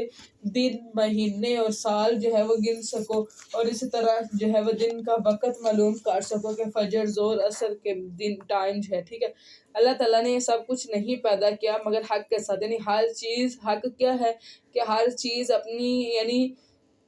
اپروپریٹ پلیس پہ جو ہے وہ رکھی گئی ہے، یعنی کسی کے ساتھ ظلم نہیں کیا گیا۔ وہ ان لوگوں کے لیے نشانیاں کھول کر بیان کرتا ہے جو علم رکھتے ہیں، یقیناً رات اور دن کے اختلاف میں اور آسمانوں اور زمین میں اللہ تعالیٰ نے جو کچھ پیدا کیا ہے ان میں ان لوگوں کے لیے نشانیاں ہیں جو ڈرتے ہیں، یقیناً جو ہماری ملاقات کی امید نہیں رکھتے اور وہ دنیا کی زندگی پر راضی ہو گئے اور اسی پر ہی مطمئن ہو گئے، یعنی انہوں نے اللہ کے کمپیریزن میں کیا ہے کہ دنیا مانگ لی ہے، اور وہ جو ہماری آیات سے غافل ہے، یہی لوگ ہیں جن کا ٹھکانہ آگ ہے، اس کے بدلے میں جو وہ کمایا کرتے تھے۔ یعنی ان کو عذاب جو دیا جا رہا ہے وہ ظلم نہیں کیا جا رہا، بلکہ ان کے اپنے ہاتھوں کی کمائی ہے۔ یقیناً جو لوگ ایمان لائے اور جنہوں نے نیکیاں کی ہیں، ان کا رب ان کے ایمان کی وجہ سے انہیں ہدایت دے گا۔ نعمتوں کے باغوں میں ان کے نیچے سے نہریں بہتی ہوں گی، اور اس کی دعا اس میں یہ ہوگی: پاک ہے تو اے اللہ، یعنی سبحانک اللہ۔ یعنی اس وقت وہ کیا ہوگی، ان کی جو تسبیح ہوگی وہ یہ سبحانک اللہم و بحمدک، یہ والی تسبیح ان کو الہام کی جائے، یعنی جس طرح ان کو سانس آتا ہے ہمیں، اور ویسے ہی ان کو یہ تسبیح جو ہے ان کے اندر الہام کی جائے گی۔ ان کی آپس کی دعا اس میں سلام ہوگی، یعنی وہ ایک دوسرے کو سلامتی کی دعا دیا کریں گے۔ اور اختتام یہ ہوگا کہ سب تعریفیں اللہ تعالیٰ ہی کے لیے، یعنی ان کی باتوں کا اختتام جو ہوگا وہ الحمدللہ پہ ہوگا، جو تمام جہانوں کا رب ہے۔ اور اگر اللہ تعالیٰ لوگوں کو بہت جلدی بھلائی دینے کی طرح ان کو برائی جلدی دے دے تو یقیناً ان کی مدت ان کی طرف پوری کر دی۔ یعنی اللہ رب العزت فرما رہا ہے کہ جس طرح لوگ جو ہے وہ برائیاں اپنے منہ سے مانگتے ہیں، کہ جس طرح بعض اوقات ہم کیا کرتے ہیں کہ یعنی بد دعا دیتے ہیں کسی کو، یا اپنے بیٹے کو، یا اپنی اولاد کو، یا کسی کو، یا اپنے آپ کو کہتے ہیں کہ اللہ میرا یہ مال چلا جائے، یا اب تو میری زندگی ختم ہو جائے، یا اس طرح کوئی بھی بد دعا دیتے ہیں، تو اللہ تعالیٰ فرما رہے ہیں کہ اس طرح کہ اگر جس طرح تو اپنے منہ سے اپنی برائیاں مانگ رہے، اگر اس طرح اللہ تعالیٰ تمہاری برائیاں جو ہے وہ تمہیں دینے لگ جائے تو تمہاری مدت جو ہے وہ جلد ہی پوری کر۔ اس لیے نبی صلی اللہ علیہ وسلم نے فرمایا کہ کبھی بھی کسی کو بد دعا نہ دو، نہ ہی اپنے لیے بد دعا نکالو۔ ہو سکتا ہے کہ وہ دعا کی قبولیت کا وقت ہو اور تمہارے حق میں وہ دعا قبول کر لی جائے۔ تو جو لوگ ہماری ملاقات کی امید نہیں رکھتے، ان لوگوں کو ہم ان کی سرکشی میں چھوڑ دیتے ہیں کہ وہ حیران پھرتے ہیں، اور انسان کو جب کوئی تکلیف پہنچتی ہے تو وہ ہمیں پہلوؤں کے بل اپنے پہلوؤں پر یا بیٹھے ہوئے یا کھڑے ہوئے پکارے، یعنی تکلیف میں وہ ہر حالت میں، اور خاص طور پر اللہ کو مخلص ہو کے یعنی وہ پکارتے، تب اللہ کے ساتھ کسی کو جو ہے شریک نہیں کرتے۔ پھر جب ہم اس کی وہ تکلیف اس سے دور کر دیتے ہیں تو وہ چل دیتا ہے گویا ہم نے اس سے اس کی تکلیف میں پکارا ہی نہ ہو۔ یعنی تکلیف دور ہونے کے بعد تو یہ چاہیے تھا کہ اللہ کا شکر ادا کرے، تو وہ تکلیف دور ہونے کے بعد ایسے چل دیتا ہے کہ گویا ہم نے وہ تکلیف، یعنی اللہ نے وہ تکلیف اس سے دور کی ہی نہ ہو۔ ایسے ہی حد سے گزر جانے والوں کے لیے خوشنما بنا دیا گیا جو وہ عمل کیا کرتے تھے، اور بلا شبہ یقیناً ہم نے بہت سے زمانوں کے لوگوں کو تم سے پہلے بھی ہلاک کر دیا۔ اس سے مراد پہلی امتیں ہیں، جبکہ انہوں نے ظلم کیا، اور ان کے پیغمبر ان کے پاس واضح دلائل لائے تھے، اور وہ ایسے نہ تھے کہ ایمان لاتے۔ ایسے ہی ہم مجرم لوگوں کو سزا دیتے ہیں۔ پھر ہم نے تمہیں ان کے بعد زمین میں جان نشین بنایا، یعنی اس سے مراد یہ ہے کہ ان لوگوں کے جانے کے بعد امت محمدی کو جو ہے ان لوگوں کا جان نشین بنایا ہے، تاکہ ہم دیکھیں کہ تم کیسے عمل کرتے ہو۔ یعنی اب ہم دیکھتے ہیں کہ تم کیسے عمل کرتے ہو، اور جب ان پر ہماری واضح آیات پڑھی جاتی ہیں تو جو لوگ ہماری ملاقات کی امید نہیں رکھتے وہ کہتے ہیں کہ اس کے علاوہ کوئی اور قرآن لاؤ۔ یعنی وہ کیا کرتے ہیں، یعنی کفار کے اوپر جب پڑھی جاتی تھی وہ کیا کہتے تھے کہ یعنی جو کفر پر قائم تھے وہ کہتے تھے کہ ایسا کرو کہ یہ آیات لے جاؤ، یعنی یہ قرآن پاک لے جاؤ، اس کو بدل کے کوئی اور قرآن پاک ہمارے اوپر لے آؤ، یعنی اس کے احکام، ہم یہ احکام نہیں ماننا چاہتے، کوئی اور احکام آئے۔ آپ کہہ دیں میرے لیے یہ ممکن نہیں ہے کہ میں اپنی جان سے اسے بدل دوں۔ یعنی اللہ رب العزت نبی صلی اللہ علیہ وسلم سے فرما رہے ہیں کہ آپ ان کو کہو کہ یہ میرے بس کی بات نہیں ہے کہ میں اسے بدل دوں، میں اس کی پیروی کرتا ہوں جو مجھ پر وحی کی جاتی ہے، یعنی اللہ نے جو مجھے وحی کی ہے میں اسی کی ہی پیروی کروں گا۔ بلا شبہ اگر میں اپنے رب کی نافرمانی کروں تو میں ایک بہت بڑے دن کے عذاب سے، یعنی مراد کیا ہے کہ قیامت کا عذاب ہے کہ ڈرتا ہوں۔ آپ کہہ دیں اگر اللہ تعالیٰ چاہتا تو نہ میں تمہارے سامنے اس کو پڑھتا، یعنی میں جو آپ لوگوں کے سامنے پڑھ رہا ہوں یہ اللہ کے حکم سے اور اللہ کی توفیق سے ہی پڑھ رہا ہوں۔ اگر اللہ تعالیٰ ایسا چاہتے تو میں کبھی آپ سب لوگوں کے سامنے نہ پڑھتا، اور نہ اللہ تعالیٰ تو میں اس کی خبر دیتا۔ بس بلا شبہ اس سے پہلے میں تمہارے درمیان ایک عمر بسر کاٹ چکا ہوں، یعنی نبی صلی اللہ علیہ وسلم آپ ان کو بتائیں، جیسے کہ 40 سال تک نبی صلی اللہ علیہ وسلم جو ہے وہ مکہ میں رہے ہیں، اور اس وقت نبی صلی اللہ علیہ وسلم نے کوئی اس طرح کا کلیم نہیں کیا کہ وہ نبی ہیں یا ان کے اوپر وحی اترتی ہے۔ اللہ تعالیٰ فرما رہے ہیں کہ یہ اللہ کی طرف سے ہی ہے، اگر میں نے ایسی کوئی بات کرنی ہوتی تو میری زندگی کا 40 سال کا عرصہ پہلے موجود ہے، ٹھیک ہے، میں تب کر دیتا تھا، اگر میں نے تب نہیں کی تو اب کیوں کرنی تھی؟ یہ مجھے اللہ کے حکم سے، اللہ کی طرف سے رسپانسبلٹی دی گئی ہے، اس لیے میں لوگوں کو جو ہے اس کے بارے میں بتا رہا ہوں۔ تو کیا تم سمجھتے نہیں؟ پھر اس سے زیادہ ظالم اور کون ہے جس نے اللہ تعالیٰ پر جھوٹ باندھا یا اس کے یاد کو جھٹلایا؟ یقیناً مجرم لوگ فلاح نہیں پاتے۔ اور وہ اللہ تعالیٰ کے ماسوا ان کی عبادت کرتے ہیں جو نہ ہی انہیں نقصان دے سکتے ہیں اور نہ ہی فائدہ، یعنی اللہ کو چھوڑ کر بتوں کی بات کرتے ہیں تو بت نہ ان کو فائدہ دے سکتے ہیں اور نہ ہی نقصان پہنچا سکتے ہیں۔ اور وہ کہتے ہیں کہ اللہ تعالیٰ کہ ہاں یہ لوگ ہمارے سفارشی ہیں، یعنی وہ سمجھتے ہیں کہ اللہ کے ہاں یہ ہماری سفارش کریں گے، یعنی اب بھی اللہ کے ہاں ہماری سفارش کرے تاکہ وہ ہمارے مال جو ہیں یعنی ہمارا رزق جو ہے وہ بڑھا دے۔ آپ کہہ دیں کہ کیا تم اللہ تعالیٰ کو اس بات کی خبر دیتے ہو جسے نہ وہ آسمانوں میں جانتا ہے اور نہ ہی زمین میں، یعنی اللہ تعالیٰ نبی صلی اللہ علیہ وسلم سے فرما رہے ہیں کہ آپ ان کو کہو یہ کس طرح کی بات ہے، یعنی کس طرح کا کلیم کر رہے ہیں کہ یہ اللہ کے ہمارے سفارشی، جبکہ اللہ تعالیٰ خود کہہ رہا ہے کہ میں نے تو ایسی کوئی سفارشی سسٹم بنایا ہی نہیں ہے، ٹھیک ہے، پاک ہے اور وہ بے حد بلند ہے اس سے جو وہ شریک بناتے ہیں، یعنی اللہ تعالیٰ ان کے شریکوں سے پاک ہے۔ اور تمام لوگ ایک ہی امت تھے پھر وہ الگ الگ ہو گئے، یعنی کیا تھے کہ سب دین اسلام پہ تھے، جیسے سیدنا نوح سے لے کر 10 قرن تک، یعنی سیدنا آدم سے لے کر سیدنا نوح تک 10 قرن میں جو لوگ آئے وہ سارے کے سارے توحید پر ہی تھے اور دین اسلام پر ہی تھے۔ پھر کیا ہوا کہ لوگ بت پرستی پہ اور الگ الگ فرقہ واریت میں آہستہ آہستہ بٹتے گئے، پھر وہ الگ الگ ہو گئے، یعنی انہوں نے کیا کیا الگ الگ اپنے دین بنا لیے۔ اور اگر آپ کے رب کے پاس ایک بات پہلے ہی سے طے نہ ہوتی، یعنی اللہ تعالیٰ نے پہلے سے ہی لوح محفوظ میں تقدیر نہ لکھی ہوئی ہوتی تو اس بارے میں ان کے درمیان ضرور فیصلہ کر دیا جاتا، یعنی ان گروہوں کے درمیان دنیا ہی میں فیصلہ کر دیا جاتا ہے جس میں وہ اختلاف کرتے ہیں۔ مگر وہ کہتے ہیں کہ اس پر اس کے رب کی طرف سے کوئی نشانی کیوں نہیں اتاری گئی، یعنی یہ جو کافر ہے وہ یہ بات نبی صلی اللہ علیہ وسلم کے بارے میں فرماتے ہیں کہ نبی صلی اللہ علیہ وسلم کے اوپر کوئی نشانی کیوں نہیں اتاری گئی، جیسے سیدنا صالح علیہ السلام کو اونٹنی دی گئی، جیسے سیدنا موسیٰ علیہ السلام کو جو ہے وہ عصا دیا گیا، ید بیضا دیا گیا، جیسے سیدنا عیسیٰ علیہ السلام جو ہے وہ کوڑی اور مادر ذات اندھے کو جو ہے وہ درست کر دیتے تھے، تو ایسے نبی صلی اللہ علیہ وسلم کو کوئی معجزہ کیوں نہیں دیا گیا؟ سو آپ کہہ دیں کہ غیب کی خبر صرف اللہ تعالیٰ ہی کے لیے۔ نبی صلی اللہ علیہ وسلم نے فرمایا تھا کہ ہر نبی کے لیے معجزہ ہے جو اس کی حیات کے لیے، جب وہ نبی جو ہے وہ وفات پا جاتا ہے تو وہ معجزہ بھی جو ہے وہ یعنی ختم ہو جاتا ہے، اور میرا معجزہ جو ہے وہ میری حیات کے ساتھ جڑا نہیں ہوا، یعنی میرا معجزہ جو ہے یہ قرآن پاک ہے، یعنی اگر میں اس دنیا سے چلا بھی جاؤں تو پھر بھی یہ لوگوں کے لیے ہدایت کا سبب بنتا رہے گا، اور اس وجہ سے مجھے امید ہے کہ قیامت والے دن میری امت جو ہے دوسروں کی امت سے زیادہ ہوگی۔ آپ کہہ دیں کہ غیب کی خبر صرف اللہ تعالیٰ ہی کے لیے ہے، چنانچہ تم لوگ انتظار کرو اور بلا شبہ میں تمہارے ساتھ انتظار کرنے والوں میں سے ہوں۔ اور جب لوگوں کو کسی رحمت کا مزہ چکھاتے ہیں کسی تکلیف کے بعد جو انہیں پہنچی ہے، تب اچانک ان کے لیے ہمارے حیات میں کوئی بری چال ہوتی ہے۔ آپ کہہ دیں اللہ تعالیٰ تدبیر میں سب سے زیادہ تیز ہے، بلا شبہ ہمارے فرشتے وہ سب کچھ لکھ رہے ہیں جو تم بری چالیں چلتے ہو، وہی ہے جو خشکی اور سمندر میں تمہیں چلاتا ہے، یہاں تک کہ جب تم کشتیوں میں ہوتے ہو اور وہ انہیں لے کر عمدہ ہوا کے ساتھ چلتے ہیں، جب تم کشتیوں میں سوار ہوتے ہو تو کشتی بھی جو ہے وہ اللہ کے حکم سے چل رہی ہوتی ہے اور اس پر وہ خوش ہو رہے ہوتے ہیں، اچانک سخت تیز ہوا آ جاتی ہے، یعنی ایسا ہوتا ہے کہ سمندر میں جس طرح طوفان آ جاتا ہے اور ان پر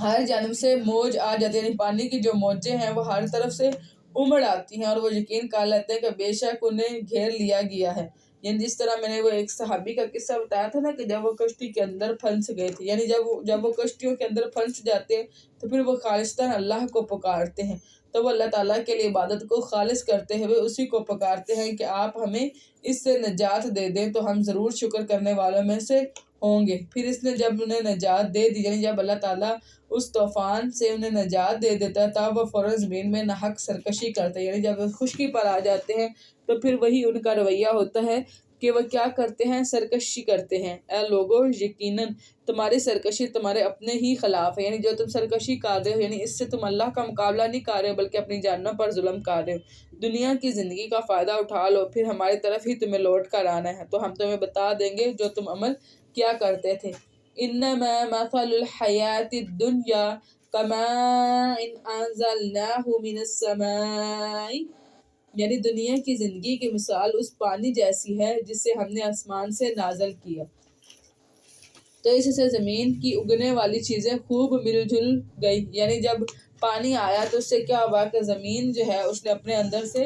یعنی خوراک کو جو ہے وہ گانا شروع کر دیا، اس میں سے جو انسان اور چوپائے کھاتے ہیں، یہاں تک کہ زمین نے اپنی رونق لے لی۔ یعنی ایسا ہوا کہ وہ جو فصل تھی وہ خوب بڑھ چڑھ گئی اور خوب مزین ہو گئی، یعنی ایسی کہ دیکھنے والوں کے لیے خوبصورت ہوگی، اور اس کے رہنے والوں نے یقین کر لیا کہ بے شک اب وہ اس پر قادر ہے۔ یعنی اس کے جو فصل کے مالک تھے انہوں نے یہ سمجھ لیا کہ اب وہ اس پر قادر ہے، یعنی اس کو کاٹ سکتے ہیں۔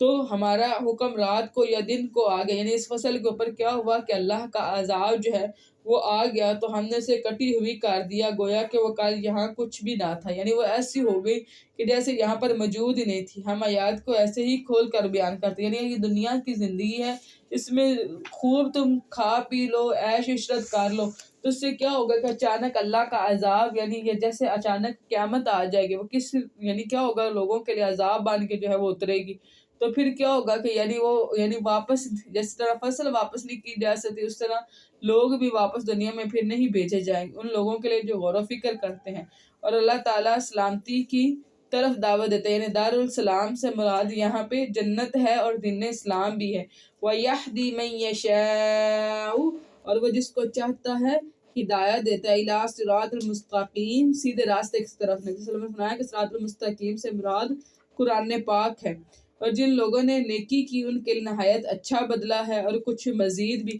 اچھا بدلہ ہونے سے مراد یہ ہے کہ ان کے لیے بدلے میں ان کو جنت دی جائے گی، اور مزید یہ ہے کہ اللہ تعالیٰ کا دیدار کروایا جائے گا۔ جب اللہ رب العزت جو ہے وہ اہل جنت کو جنت میں داخل کر دیں گے تو اس کے بعد نبی اللہ تعالیٰ ان سے سوال کریں گے کہ کیا کچھ اور بھی، تو انہوں نے کہا کہ نہیں اللہ، یہی بہت کافی ہے۔ پھر اللہ رب العزت ان کے سامنے جو ہے وہ اپنا پردہ جو ہے وہ ہٹا دیں گے، اور جنتی جو ہے وہ اللہ تعالیٰ کا دیدار کریں گے، اور ان کو اس دیدار سے زیادہ کوئی چیز جو ہے وہ زیادہ پسند نہ ہوگی، اور ان کو چہروں کو نہ کوئی سیاہی ڈھانپے گی اور نہ ہی کوئی ذلت۔ یعنی جنتیوں کے چہرے پر نور ہوں گے، یہی لوگ جنت والے ہیں، وہ اس میں ہمیشہ رہنے والے۔ اور جن لوگوں نے برائیاں کمائی تو برائی کا بدلہ اس جیسا ہوگا، یعنی جس نے برا کام کیا تو اس کا بدلہ بھی تو ظاہرہ برا ہی ہوگا، یعنی اس کے بدلے کیا ہے، جہنم ہے، اور ان کی رسوائی ڈھانپے ہوئے ہوگی۔ یعنی کیا ہے رسوائی، یعنی تاریکیاں اور اندھیرا اور دھواں اور کالک جو ہے وہ ان کے چہروں پر لگی ہوئی ہوگی، اور بعض اوقات ہوتا ہے کہ ان کا وہ جو خوف ہوگا دلوں کے اندر، وہ اس طرح ان کے چہروں کو نیلا کر دے گا، یعنی کالا کر دے گا، کوئی انہیں اللہ تعالیٰ سے بچانے والا نہ ہوگا، گویا ان کے چہرے سیاہ رات کے ٹکڑوں سے ڈھانپ دے گئے۔ یعنی وہ خوف جو ہے ان کے چہروں کو جس طرح سیاہ کرے گا تو دیکھنے میں ایسے لگے گا کہ جیسے سیاہ رات کے ٹکڑے ہیں۔ یہی لوگ آگ والے ہیں، وہ اس میں ہمیشہ رہنے والے ہیں۔ اور جس دن ہم ان سب کو جمع کریں گے، پھر ہم ان لوگوں سے کہیں گے جنہوں نے شریک بنائے کہ تم اور تمہارے شریک اپنی جگہ رہو۔ یعنی اللہ رب العزت جو فالورز ہیں ان کو بھی، اور جو ان کے یعنی جن کو یعنی عبد اور معبود جو ہے دونوں کو اللہ تعالیٰ اکٹھا کر دے گا۔ یعنی جس نے سورج کی پوجا کی ہے اس کو سورج کے ساتھ، جس نے چاند کی پوجا کی اس کو چاند کے ساتھ، جس نے آگ کی پوجا کی اس کو آگ کے ساتھ، جس نے بتوں کی پوجا کی ہے ان کو بتوں کے ساتھ، یعنی جس نے پوجا کیا اس کو اس کے ساتھ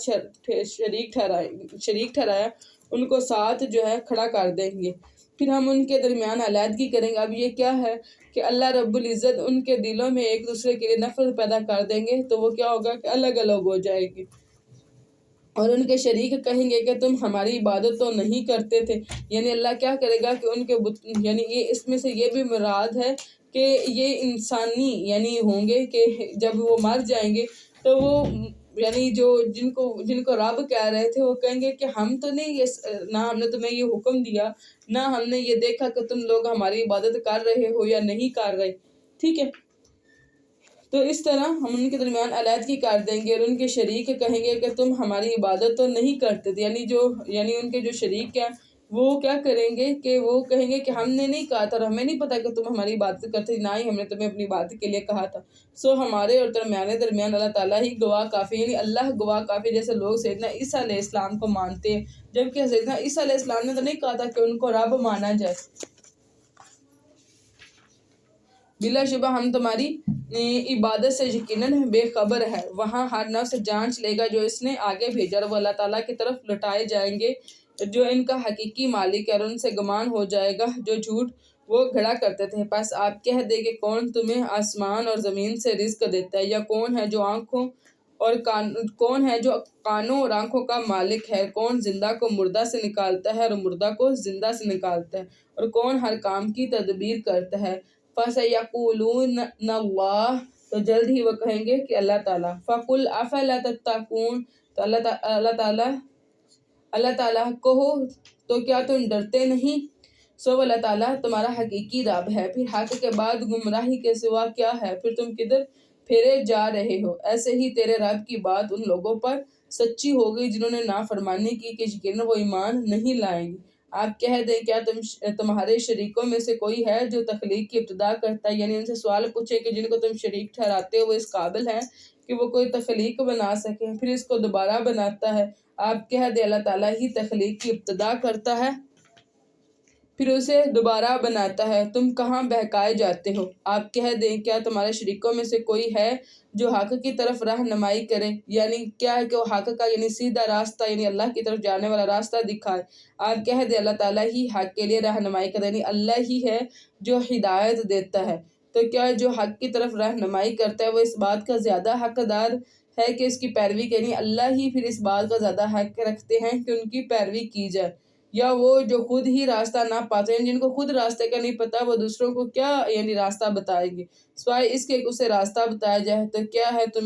تم کیسے فیصلے کرتے ہو؟ ان میں سے اکثر لوگوں نے پیروی کرتے مگر ایک گمان کی، یعنی لوگ کیا ہے کہ اپنی خوش گمانیوں میں جو ہے وہ پڑے ہوئے ہیں، انہوں نے ایک گمان کر رکھا ہے، یقیناً گمان حق کے مقابلے میں کچھ بھی کام نہیں دیتا۔ یعنی اللہ تعالیٰ فرما رہے ہیں کہ جو اپنے سے کیا ہوا گمان ہے وہ حقیقت یعنی حق سے کا مقابلہ جو ہے وہ نہیں کر سکتا۔ یقیناً اللہ تعالیٰ خوب جاننے والا جو بھی وہ کرتے ہیں۔ وَمَا كَانَ هَذَا الْقُرْآنُ، اور یہ قرآن ایسا نہیں کہ غیر اللہ سے گھاڑ لیا جائے، یعنی اس کو پڑھے تو صحیح، اس کے اوپر تدبر تو کرے، یہ ایسا ہے ہی نہیں کہ غیر اللہ جو ہے یعنی اتنی طاقت رکھتے ہو کہ وہ اس کو گھاڑ لیں، لیکن اس کی تصدیق ہے جو اس سے پہلے یعنی اپنے سے پہلے کتابوں کی تصدیق کرتا ہے، اور کتاب کی تفصیل ہے، اور اس میں کوئی شک نہیں کہ یہ اللہ رب العالمین کی طرف سے ہے۔ یا وہ لوگ کہتے ہیں کہ اس نے اسے گھاڑ لیا، یعنی لوگ کیا یہ کلیم کرتے ہیں کہ نبی صلی اللہ علیہ وسلم نے اس کو اپنے پاس سے گھاڑ لیا۔ آپ کہہ دیں تو اس جیسی ایک صورت تم لے آؤ، یعنی اگر تم یہ کلیم کرتے ہو کہ نبی نے اس کو گھاڑ لیا ہے تو اس کا تو مطلب یہ ہے کہ پھر اس کا گھڑنا آسان ہے۔ تو اگر آپ لوگوں کو آسان لگتا ہے تو ایسے کرو کہ اس کی صورت جیسی کوئی ایک صورت تم بھی اپنے پاس سے بنا لاؤ جیسے نبی بنا لے، نعوذ باللہ۔ اللہ تعالیٰ کے سوا جن کی تم استطاعت رکھتے ہو ان کو بلا لاؤ، یعنی اگر تم ایسا کر سکتے تو ایسے کرو، اللہ کو چھوڑ کر جتنے بھی لوگ ہیں ان کو اپنے ساتھ مددگار بنا لو اگر تم سچے ہو۔ بلکہ انہوں نے اس چیز کو جھٹلا دیا ہے جس کے علم کا انہوں نے احاطہ نہیں کیا، حالانکہ ابھی ان کے پاس اس کی اصل حقیقت نہیں آئی تھی۔ ایسے ہی ان لوگوں نے بھی جھٹلایا جو ان سے پہلے تھے، یعنی یہ پہلے لوگ نہیں ہیں، ان سے پہلے بھی جو امتیں گزری ہیں انہوں نے بھی ایسے جھٹلایا تھا، جیسے قوم نوح ہے، قوم صالح ہے، قوم لوط ہے۔ تو آپ دیکھ لو ظالموں کا انجام کیسا ہوا، اور ان میں سے کچھ وہ بھی ہیں جو اس قرآن پر ایمان لاتے ہیں، اور ان میں سے کچھ وہ بھی ہیں جو اس پر ایمان نہیں لاتے۔ اور آپ کا رب یعنی اس سے مراد کچھ تو یہ ہے کہ جیسے ان کو دلوں سے پتہ تو ہے کہ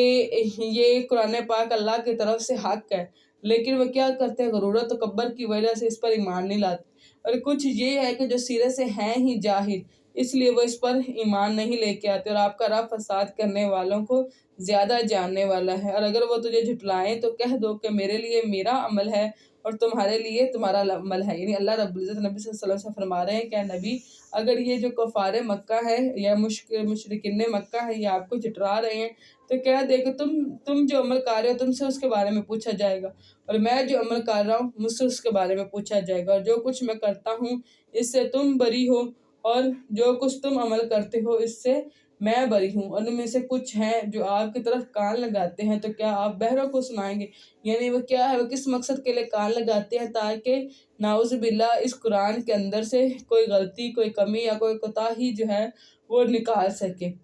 اور ان میں سے کچھ ہیں وہ جو آپ کی طرف دیکھتے ہیں تو کیا آپ بندوں کو راستہ دکھائیں گے، یعنی وہ کن اکھیوں سے آپ کو دیکھ رہے ہوتے ہیں گرچہ وہ نہ دیکھتے۔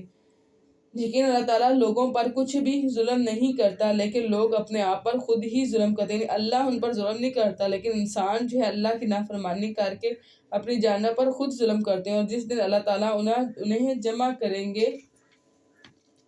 گویا کہ وہ نہیں ٹھہرے مگر دن میں بس ایک ہی گھڑی۔ جب قیامت والے دن ان سے پوچھا جائے گا نا کہ دنیا میں کتنا عرصہ رہے ہو، تو وہ کہیں گے کہ ایک دن یا اس کی بھی کچھ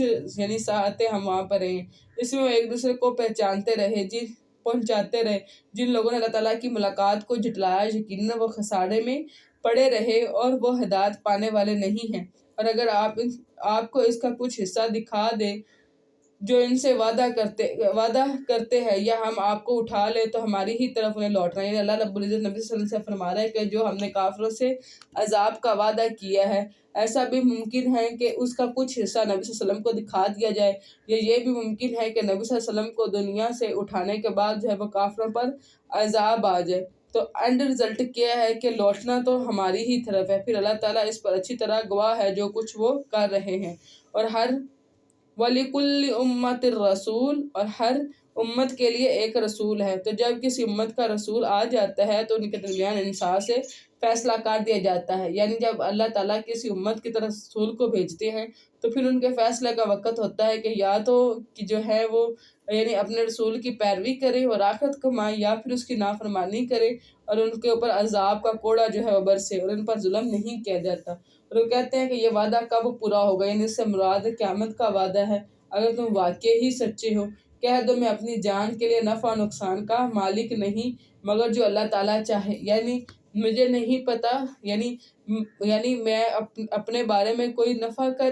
کے بارے میں نہیں جانتا اور نہ ہی کسی نقصان کے بارے میں جانتا ہوں۔ ہر امت کے لیے ایک وقت ہے، جب اس کا وقت آ جاتا ہے، یعنی ہر امت کے لیے ایک فیصلے کا وقت ہے، اور جب اس امت کے فیصلے کا وقت آ جاتا ہے تو نہ وہ ایک گھڑی پیچھے رہتے ہیں نہ ہی آگے بڑھتے، یعنی اس سے کچھ بھی آگے یا پیچھے نہیں ہو سکتا۔ آپ کہہ دو کیا تم نے دیکھا اگر اللہ تعالیٰ کا عذاب تم پر رات کو یا دن کو آ جائے، اس میں سے کون سی چیز مجرم جلدی مانگتے ہیں؟ یعنی اللہ کے عذاب کو جلدی مانگ رہے ہیں، کیا پھر جو ہی عذاب واقعہ ہوگا اس پر تم ایمان لاؤ گے؟ یعنی جب اللہ تعالیٰ کا عذاب واقعہ ہونے لگ جائے گا تو تم اس چیز کا انتظار کر رہے ہو کہ تب ایمان لاؤ۔ جیسے میں نے آپ کو پہلے بھی بتایا کہ عذاب کے ظاہر ہونے کے بعد جو ایمان لانا ہے وہ قابل قبول نہیں ہے۔ کیا اب حالانکہ اس کو تم خود جلدی طلب کرتے ہو، یعنی اس عذاب کو جلدی مانگتے ہو، ابھی اپنے منہوں سے مانگ رہے ہو، پھر ان لوگوں سے کہا جائے گا جنہوں نے ظلم کیا کہ ہمیشگی کا عذاب چکھو، تمہیں بدلہ نہیں دیا جائے گا مگر اس کا جو تم کماتے تھے۔ وہ آپ سے پوچھتے ہیں کیا وہ واقعی حق ہے؟ آپ فرما دیں کہ ہاں میرے رب کی قسم یقیناً وہ حق ہے اور تم ہرگز عاجز کرنے والے نہیں ہو۔ وَلَوْ أَنَّ لِكُلِّ نَفْسٍ ظَلَمَتْ، اور اگر ہر نفس کے لیے جس نے ظلم کیا وہ سب کچھ ہو جو زمین میں ہے، وہ اس کو ضرور فدیے میں دے دے گا اور وہ شرمندگی کو چھپائے گا۔ یعنی اس سے مراد یہ ہے کہ قیامت والے دن جس کے پاس جو کچھ بھی ہوگا وہ اس کو فدیے میں دینا چاہے گا تاکہ وہ جہنم کے عذاب سے بچ سکے، اور لیکن اس دن وہ فدیہ اس سے قبول نہیں کیا جائے گا۔ جب وہ عذاب دیکھیں گے اور ان کے درمیان انصاف کے ساتھ فیصلہ کیا جائے گا اور ان پر ظلم نہیں کیا جائے گا۔ سن لو بلا شبہ اللہ تعالیٰ ہی کے لیے ہے جو آسمانوں میں ہے اور جو زمین میں ہے۔ سن لو بلا شبہ اللہ تعالیٰ کا وعدہ سچا ہے لیکن اکثر لوگ نہیں جانتے۔ وہی زندگی عطا کرتا ہے اور وہی موت دیتا ہے اور اسی کی طرف تم لٹائے جاؤ گے۔ اے لوگو، بلا شبہ تمہارے رب کی جانب سے تمہارے پاس عظیم نصیحت آ گئی ہے۔ یعنی اس سے مراد قرآن پاک ہے جو شفا ہے اس کے لیے جو دلوں میں ہے۔ اس طرح نبی صلی اللہ علیہ وسلم کے پاس ایک صحابی آئے اور اس نے کہا کہ یا رسول اللہ مجھے دل میں اس طرح تکلیف ہوتی ہے، تو نبی صلی اللہ علیہ وسلم نے فرمایا کہ قرآن کو پڑھا کرو۔ قرآن جو ہے وہ یعنی دلوں کی تکلیف کے لیے جو ہے وہ شفا ہے۔ یعنی اس سے مراد بایولوجیکلی بھی ہے اور اس سے مراد جو ہے وہ یعنی جیسے حسد، کینہ، بغض، جو ہمارا نفاق جو دل میں ہوتا ہے اس کے لیے بھی قرآن پاک جو ہے وہ شفا ہے اور مومنوں کے لیے ہدایت اور رحمت ہے۔ قُلْ بِفَضْلِ اللَّهِ وَبِرَحْمَتِهِ، آپ کہہ دے یہ اللہ تعالیٰ کے فضل اور اس کی رحمت سے ہے۔ یعنی جس کو اللہ تعالیٰ قرآن پاک جیسی نعمت عطا کر دے تو اس پر اللہ تعالیٰ کا فضل ہے اور اس پر ہی اللہ رب العزت کی رحمت ہے۔ اس کے ساتھ لازم ہے کہ وہ خوش ہو اور وہ ان تمام چیزوں سے بہتر ہے جسے لوگ جمع کرتے ہیں۔ یعنی جس کے پاس قرآن کا علم ہو تو اس کو اس بات پر خوشی منانی چاہیے کہ اللہ تعالیٰ نے اس کو قرآن کا علم دیا۔ یہ ہر وہ چیز جسے لوگ کو جمع کرتے ہیں جیسے مال ہے اور اولاد ہے اور اس طرح کے ساری چیزیں جو ہیں جیسے گھر ہے اور سونا اور چاندی اور گھوڑے، جتنا کچھ بھی ہے جسے کوئی لوگ جو ہے وہ جمع کرتے ہیں، ہر چیز سے زیادہ بہتر جو ہے وہ قرآن پاک کا علم ہے۔ اور اسی طرح جب سیدنا عمر نے یعنی عراق کو اس طرح فتح کیا تو وہاں سے بہت زیادہ جو ہے وہ جانور آئے، جن کو اونٹ یعنی ان کو وہ کاؤنٹ کر رہے تھے، تو صحابہ نے کہا کہ یہ اللہ کا فضل ہے۔ تو سیدنا عمر نے کہا کہ نہیں، تم نے جھوٹ کہا۔ فضل کیا ہے؟ فضل قرآن پاک ہے، جس کے پاس قرآن کا علم ہو وہ سب سے افضل ہے۔ آپ کہہ دیں کہ تمہارا کیا خیال ہے جو رزق اللہ تعالیٰ نے تمہارے لیے اتارا ہے، تم نے اس میں سے خود ہی کچھ حرام اور کچھ حلال کر لیا۔ یعنی اللہ نے جو رزق دیا ہے اپنی مرضی، یعنی اللہ نے تو سب کچھ حلال کیا اور تم لوگ اپنی مرضی سے اس کو حرام بھی کرتے ہو اور حلال بھی کرتے ہو، جیسے کہ وہ صائبہ، وسیلہ، حام، یہ میں نے جانور آپ کو بتائے تھے نا کہ وہ ان کو اپنی مرضی سے حلال بھی کر لیتے تھے حرام، حالانکہ اللہ کی طرف سے یہ سارے حلال تھے۔ آپ کہہ دیں کہ اللہ تعالیٰ نے تمہارے لیے اس کی اجازت دی ہے، یعنی اللہ نے آپ کو اس طرح حلال و حرام کرنے کی اجازت دی ہے، یا تم اللہ تعالیٰ پر جھوٹ باندھتے ہو؟ اور کیا خیال ہے ان لوگوں کا جو اللہ تعالیٰ پر جھوٹ باندھتے ہیں قیامت کے دن کے بارے میں، یعنی قیامت کے دن ان کے ساتھ کیسا معاملہ ہوگا؟ یقیناً اللہ تعالیٰ لوگوں پر بڑا فضل فرمانے والا ہے، لیکن اکثر لوگ شکر ادا نہیں کرتے۔ وَمَا تَكُونُوا فِي شَأْنٍ وَمَا تَتْلُو، اور آپ کسی حال میں نہیں ہوتے اور نہ آپ اس کی طرف سے قرآن میں سے کچھ پڑھتے ہیں اور نہ ہی کوئی عمل کرتے ہیں، مگر ہم تمہارے اوپر گواہ ہوتے ہیں جب تم اس میں مشغول ہوتے ہو، اور آپ کے رب سے نہ کوئی ذرہ برابر چیز زمین میں غائب ہوتی ہے اور نہ ہی آسمان میں، اور نہ ہی اس سے چھوٹی اور نہ ہی بڑی، مگر ایک واضح کتاب میں کہ سب کچھ جو ہے وہ لوح محفوظ میں لکھا ہوا ہے۔ سن لو، بلا شبہ اللہ تعالیٰ کے دوستوں پر نہ کوئی خوف ہوگا اور نہ ہی وہ غمگین، یعنی قیامت کی سختیوں جو ہیں وہ اللہ کے دوستوں پر نہیں آئیں گے، نہ ہی ان پر کوئی خوف آئے گا، نہ ہی وہ غمگین ہوں گے۔ جو لوگ ایمان لائے اور وہ اللہ تعالیٰ سے ڈرتے تھے،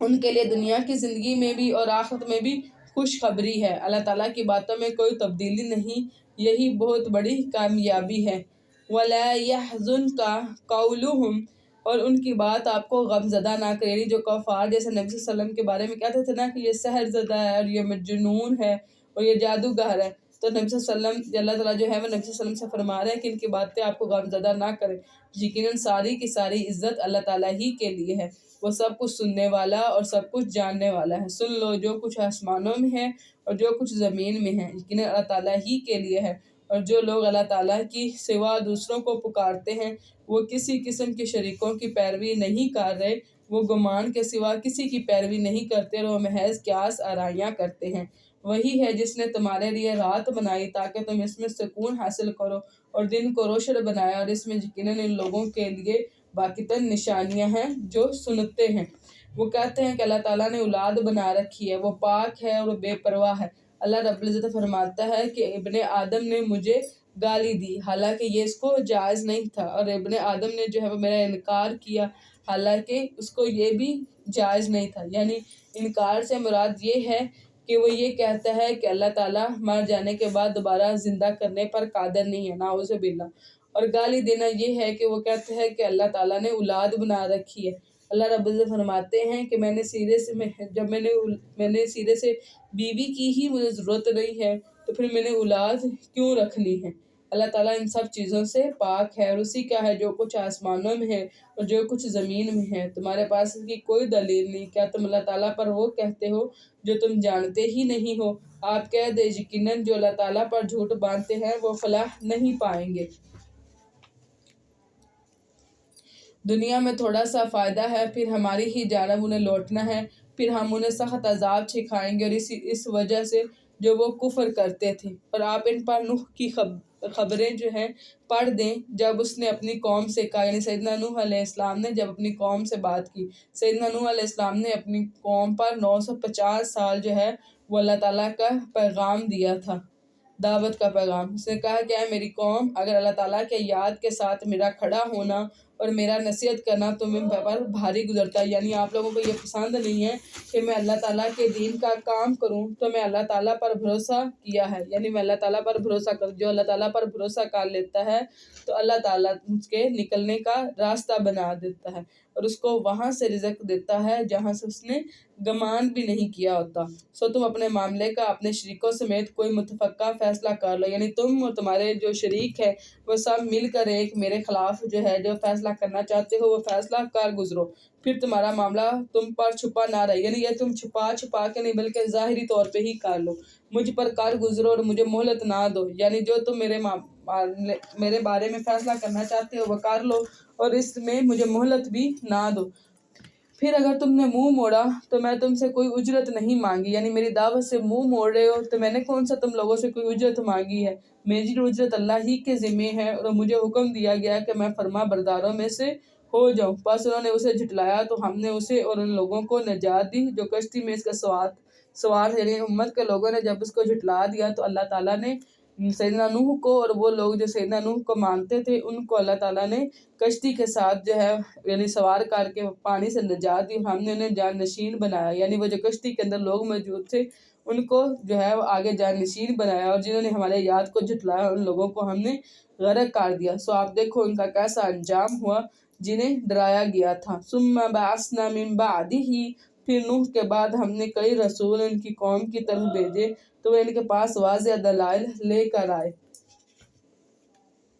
سو وہ ایسے نہیں تھے کہ اس پر ایمان لاتے، اس وجہ سے جو پہلے اسے جھٹلا چکے تھے۔ حد سے گزرنے والوں کے دلوں پر ہم ایسے ہی مہر لگاتے ہیں۔ پھر ان کے بعد ہم نے موسیٰ اور ہارون کو فرعون اور اس کے سرداروں کی طرف اپنی نشانیاں دے کر بھیجا تو انہوں نے تکبر کیا، یعنی سیدنا موسیٰ اور سیدنا ہارون دونوں جو بھائی تھے اللہ تعالیٰ نے ان دونوں کو فرعون کی طرف جو ہے نشانی دے کر بھیجا تھا۔ چنانچہ جب ہمارے پاس سے حق ان کے پاس آ گیا تو انہوں نے کہا یقیناً یہ ضرور کھلا جادوگر، انہوں نے آگے سے کیا کہا کہ یہ تو جادو ہے۔ موسیٰ نے کہا کیا تم حق کو یہ کہتے ہو جب کہ تمہارے پاس آ چکا ہے، یعنی حق بات کو تم یہ جادو کہتے ہو، کیا یہ جادو ہے؟ یعنی کوسچن کے لیے پوچھا اسحر ھذا، کیا یہ جادو ہے؟ ولا یفلح الساحرون، اور حالانکہ جادوگر فلاح نہیں پائے، جادوگر کبھی بھی کامیاب جو ہے وہ نہیں ہو سکتا۔ انہوں نے کہا تم ہمارے پاس آئے ہو کہ ہمیں اس راستے سے پھیر دو جس پر ہم نے اپنے باپ دادا کو پایا ہے، اور زمین میں تم دونوں کی بڑائی قائم ہو، یعنی صرف اور صرف تم اس لیے چاہتے ہو کہ ہمیں ہمارے باپ دادا کے دین سے علیحدہ کر دو اور ہماری یعنی سلطنت پہ تم بادشاہت قائم کر لو، اور ہم تم دونوں کے لیے ہرگز ایمان لانے والے نہیں ہیں۔ اور فرعون نے کہا کہ ہر ماہر جادوگر کو میرے پاس لاؤ، یعنی فرعون نے پورے ملک سے سب ماہر جادوگروں کو اپنے پاس بلایا۔ تو جب تم جادوگر آ گئے تو موسیٰ نے ان سے کہا کہ جو تم پھینکنے والے ہو پھینکو۔ پھر جب انہوں نے پھینکا موسیٰ نے کہا تم جو کچھ لائے ہو وہ جادو ہے، یقیناً اللہ تعالیٰ جلد ہی اسے باطل کر دے گا، بلا شبہ اللہ تعالیٰ فساد برپا کرنے والوں کے کام درست نہیں کرتا۔ وَيُحِقُّ اللَّهُ الْحَقَّ بِكَلِمَاتِهِ وَلَوْ كَرِهَ الْمُجْرِمُونَ، اور اللہ تعالیٰ اپنی باتوں سے حق کو حق کر دیتا ہے خواہ مجرم برا سمجھے۔ موسیٰ پر اس کی قوم کے چند لڑکوں کے سوا کوئی ایمان نہ لائے، یعنی اس سے مراد یہ ہے کہ یعنی بنی اسرائیل تو سب ایمان لے کے آئی تھی، یعنی فرعون کی قوم میں سے صرف چند لڑکے جو ہے وہ ایمان لے کے آتے، جیسے نبی صلی اللہ علیہ وسلم پر چند لڑکے جیسے سیدنا علی تھے، سیدنا جعفر تھے، یہ سارے جو صحابہ تھے ان کی عمریں جب وہ ایمان لے کے آئے 20 سال سے کم تھی، کیونکہ اس وقت انسان کی یعنی فزیکلی، مینٹلی، بایولوجیکلی ہر جو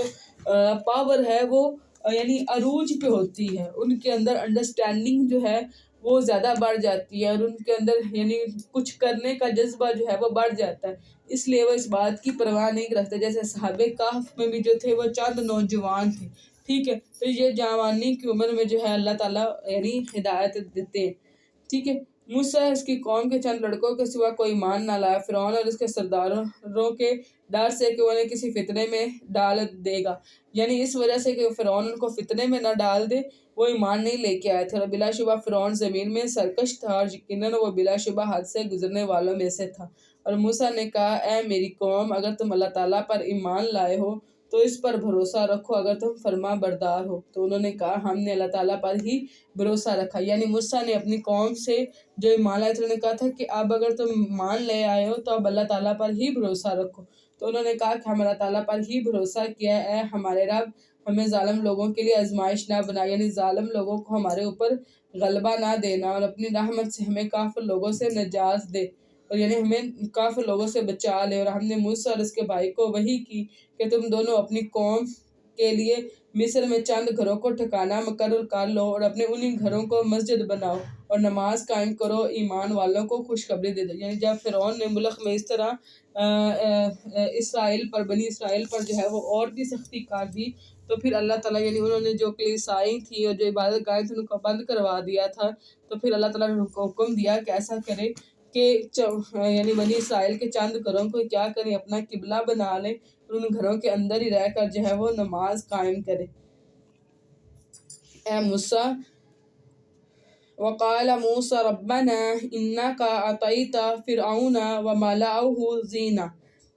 اور موسیٰ نے کہا کہ اے میرا بلا شبہ آپ نے فرعون کو اور اس کے سرداروں کو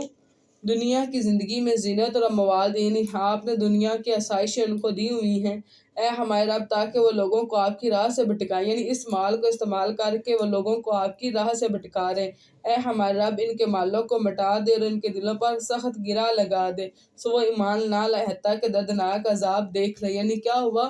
کہ اللہ تعالیٰ کے سامنے جب سیدنا موسیٰ نے یہ دعا کی تو ان کے جو سونے اور چاندی کے سکے تھے وہ پتھر کے ہو گئے تھے، اور ان کی جتنی بھی یعنی یہ گھوڑے اور جتنی بھی یعنی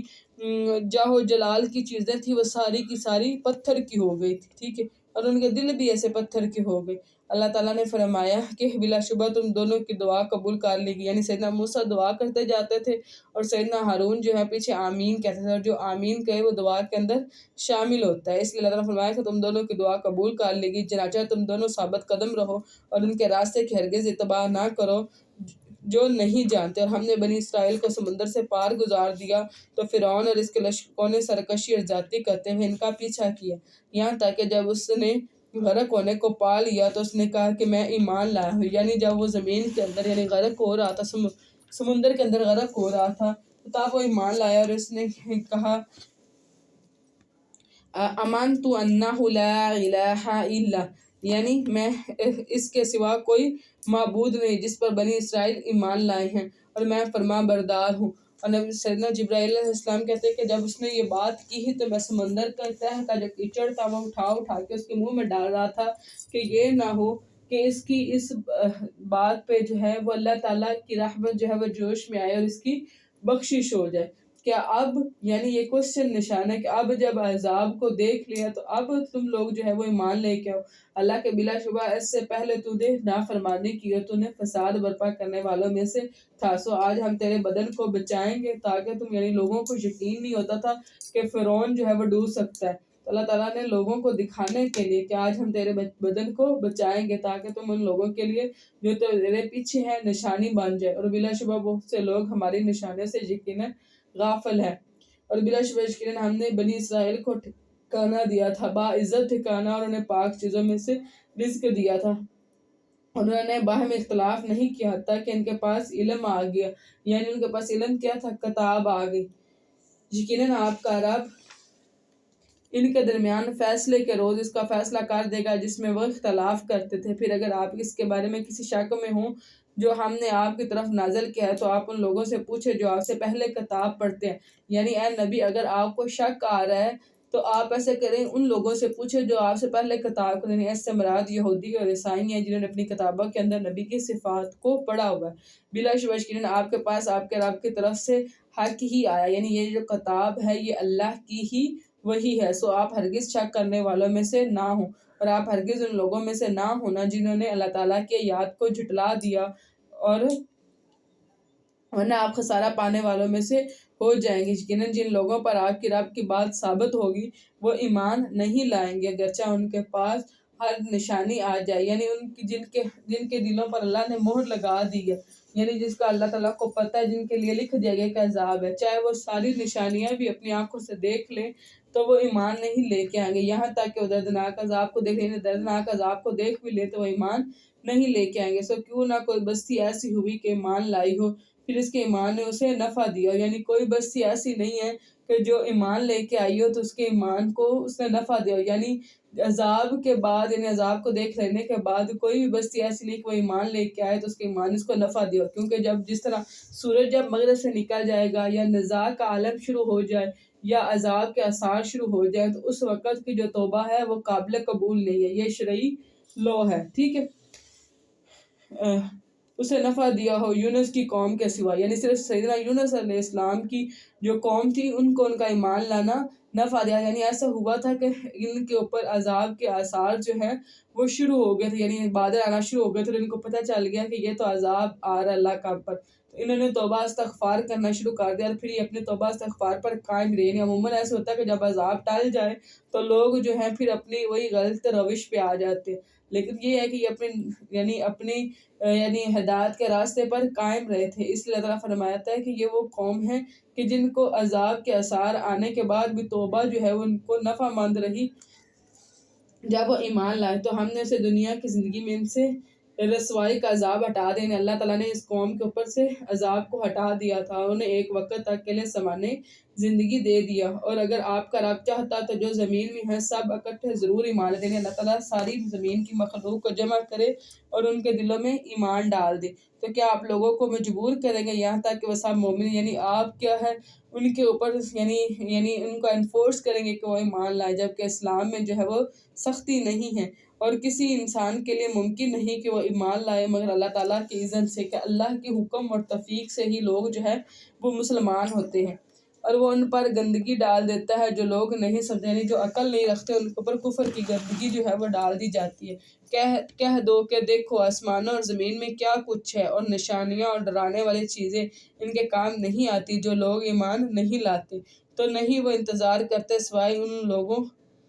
جیسے دنوں کا جو ان لوگوں سے پہلے گزر تھے۔ آپ کہہ دے پس تم بھی انتظار کرو، بلا شبہ میں تمہارے ساتھ ہی انتظار کرنے والوں میں سے ہوں۔ ثم ننجی رسلنا والذین آمنوا کذالک حق علینا ننجی المؤمنین،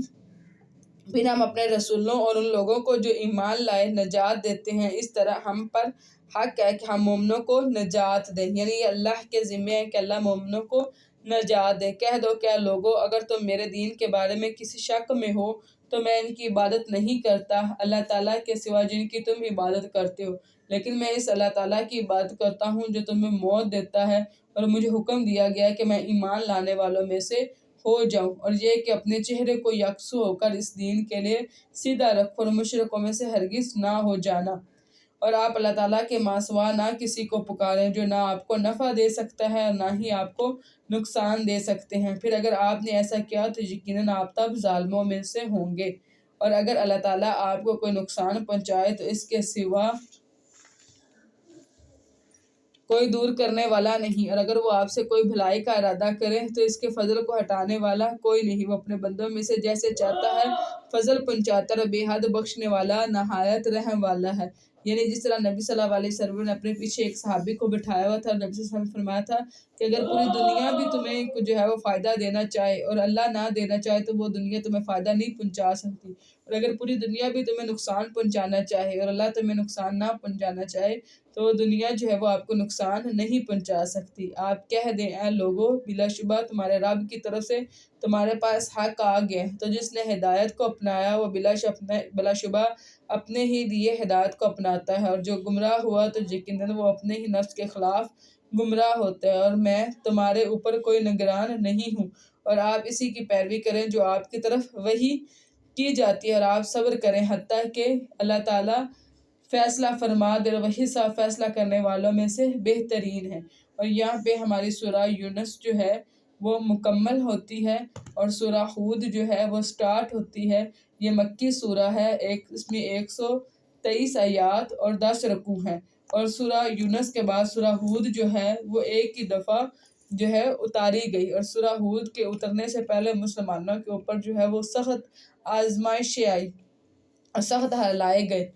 تو اس میں ان کا ذکر ہوگا۔ بسم اللہ الرحمن الرحیم، الف لام را کتاب احکمت آیاتہ ثم فصلت من لدن حکیم خبیر، ایک کتاب ہے جس کی آیات پختہ کی گئی ہیں، پھر کمال حکمت والے پوری خبر رکھنے والے کی طرف سے تفصیل سے بیان کی، یعنی یہ کتاب یعنی قرآن پاک ہے جس کی آیات جو ہے یعنی اس کے جو احکام ہیں وہ پختہ ہیں، ٹھیک ہے، اور تفصیل کے ساتھ جو ہے وہ بیان کیے گئے ہیں، کس کی طرف سے؟ اللہ رب العزت کی طرف سے جو الخبیر ہے۔ یہ کہ تم اللہ تعالیٰ کے سوا کسی کی عبادت نہ کرو، بلا شبہ میں اس کی طرف سے ایک ڈرانے والا اور خوشخبری دینے والا ہوں، اور یہ کہ اپنے رب سے بخشش مانگو پھر اس کی طرف پلٹ آؤ تو وہ تمہیں ایک مقررہ وقت تک بہترین سامان زندگی دے گا، اور ہر زیادہ عمل کرنے والے کو اس کا زیادہ ثواب دے گا، یعنی جتنا کوئی عمل کرے گا اس کو اتنا ہی اس کا ثواب دیا جائے گا۔ اور تم پھر گئے تو یقیناً میں تم پر ایک بہت بڑے دن کے عذاب سے ڈرتا ہوں۔ اللہ تعالیٰ ہی کی طرف تمہارا لوٹنا ہے، وہ ہر چیز پر پوری طرح قدرت رکھنے والا ہے۔ سن لو، وہ اپنے سینوں کو بلا شبہ مروڑتے ہیں تاکہ اس سے چھپ جائیں، یعنی جو تھے منافق و کفار مکہ، وہ کیا کرتے تھے کہ وہ سوچتے تھے کہ اگر ہم رات کو اپنے کمروں کے اندر اور اپنے سینوں پر جو ہے وہ اس طرح چادریں ڈال کر سوئیں گے تو اس سے جو ہے وہ یہ بھی یعنی ہمارے سینوں کے اندر جو نبی کے لیے خباثت یعنی بغض وغیرہ اور حسد موجود ہے وہ نبی کو پتہ نہیں چلے گی۔ سن لو، جب وہ اپنے کپڑوں کو اچھی طرح اوڑھتے ہیں، وہ جانتا ہے جو وہ چھپاتے ہیں اور جو وہ ظاہر کرتے ہیں، بے شک وہ سننے والی بات کو بھی خوب جاننے والا ہے۔ زمین میں چلنے والا کوئی جاندار نہیں، خوب جاننے والا ہے۔ یہاں پر الحمدللہ ہمارا پارہ جو ہے وہ مکمل ہوتا ہے۔ وَمَا إِلَيْنَا إِلَّا الْبَلَاغُ الْمُبِينُ۔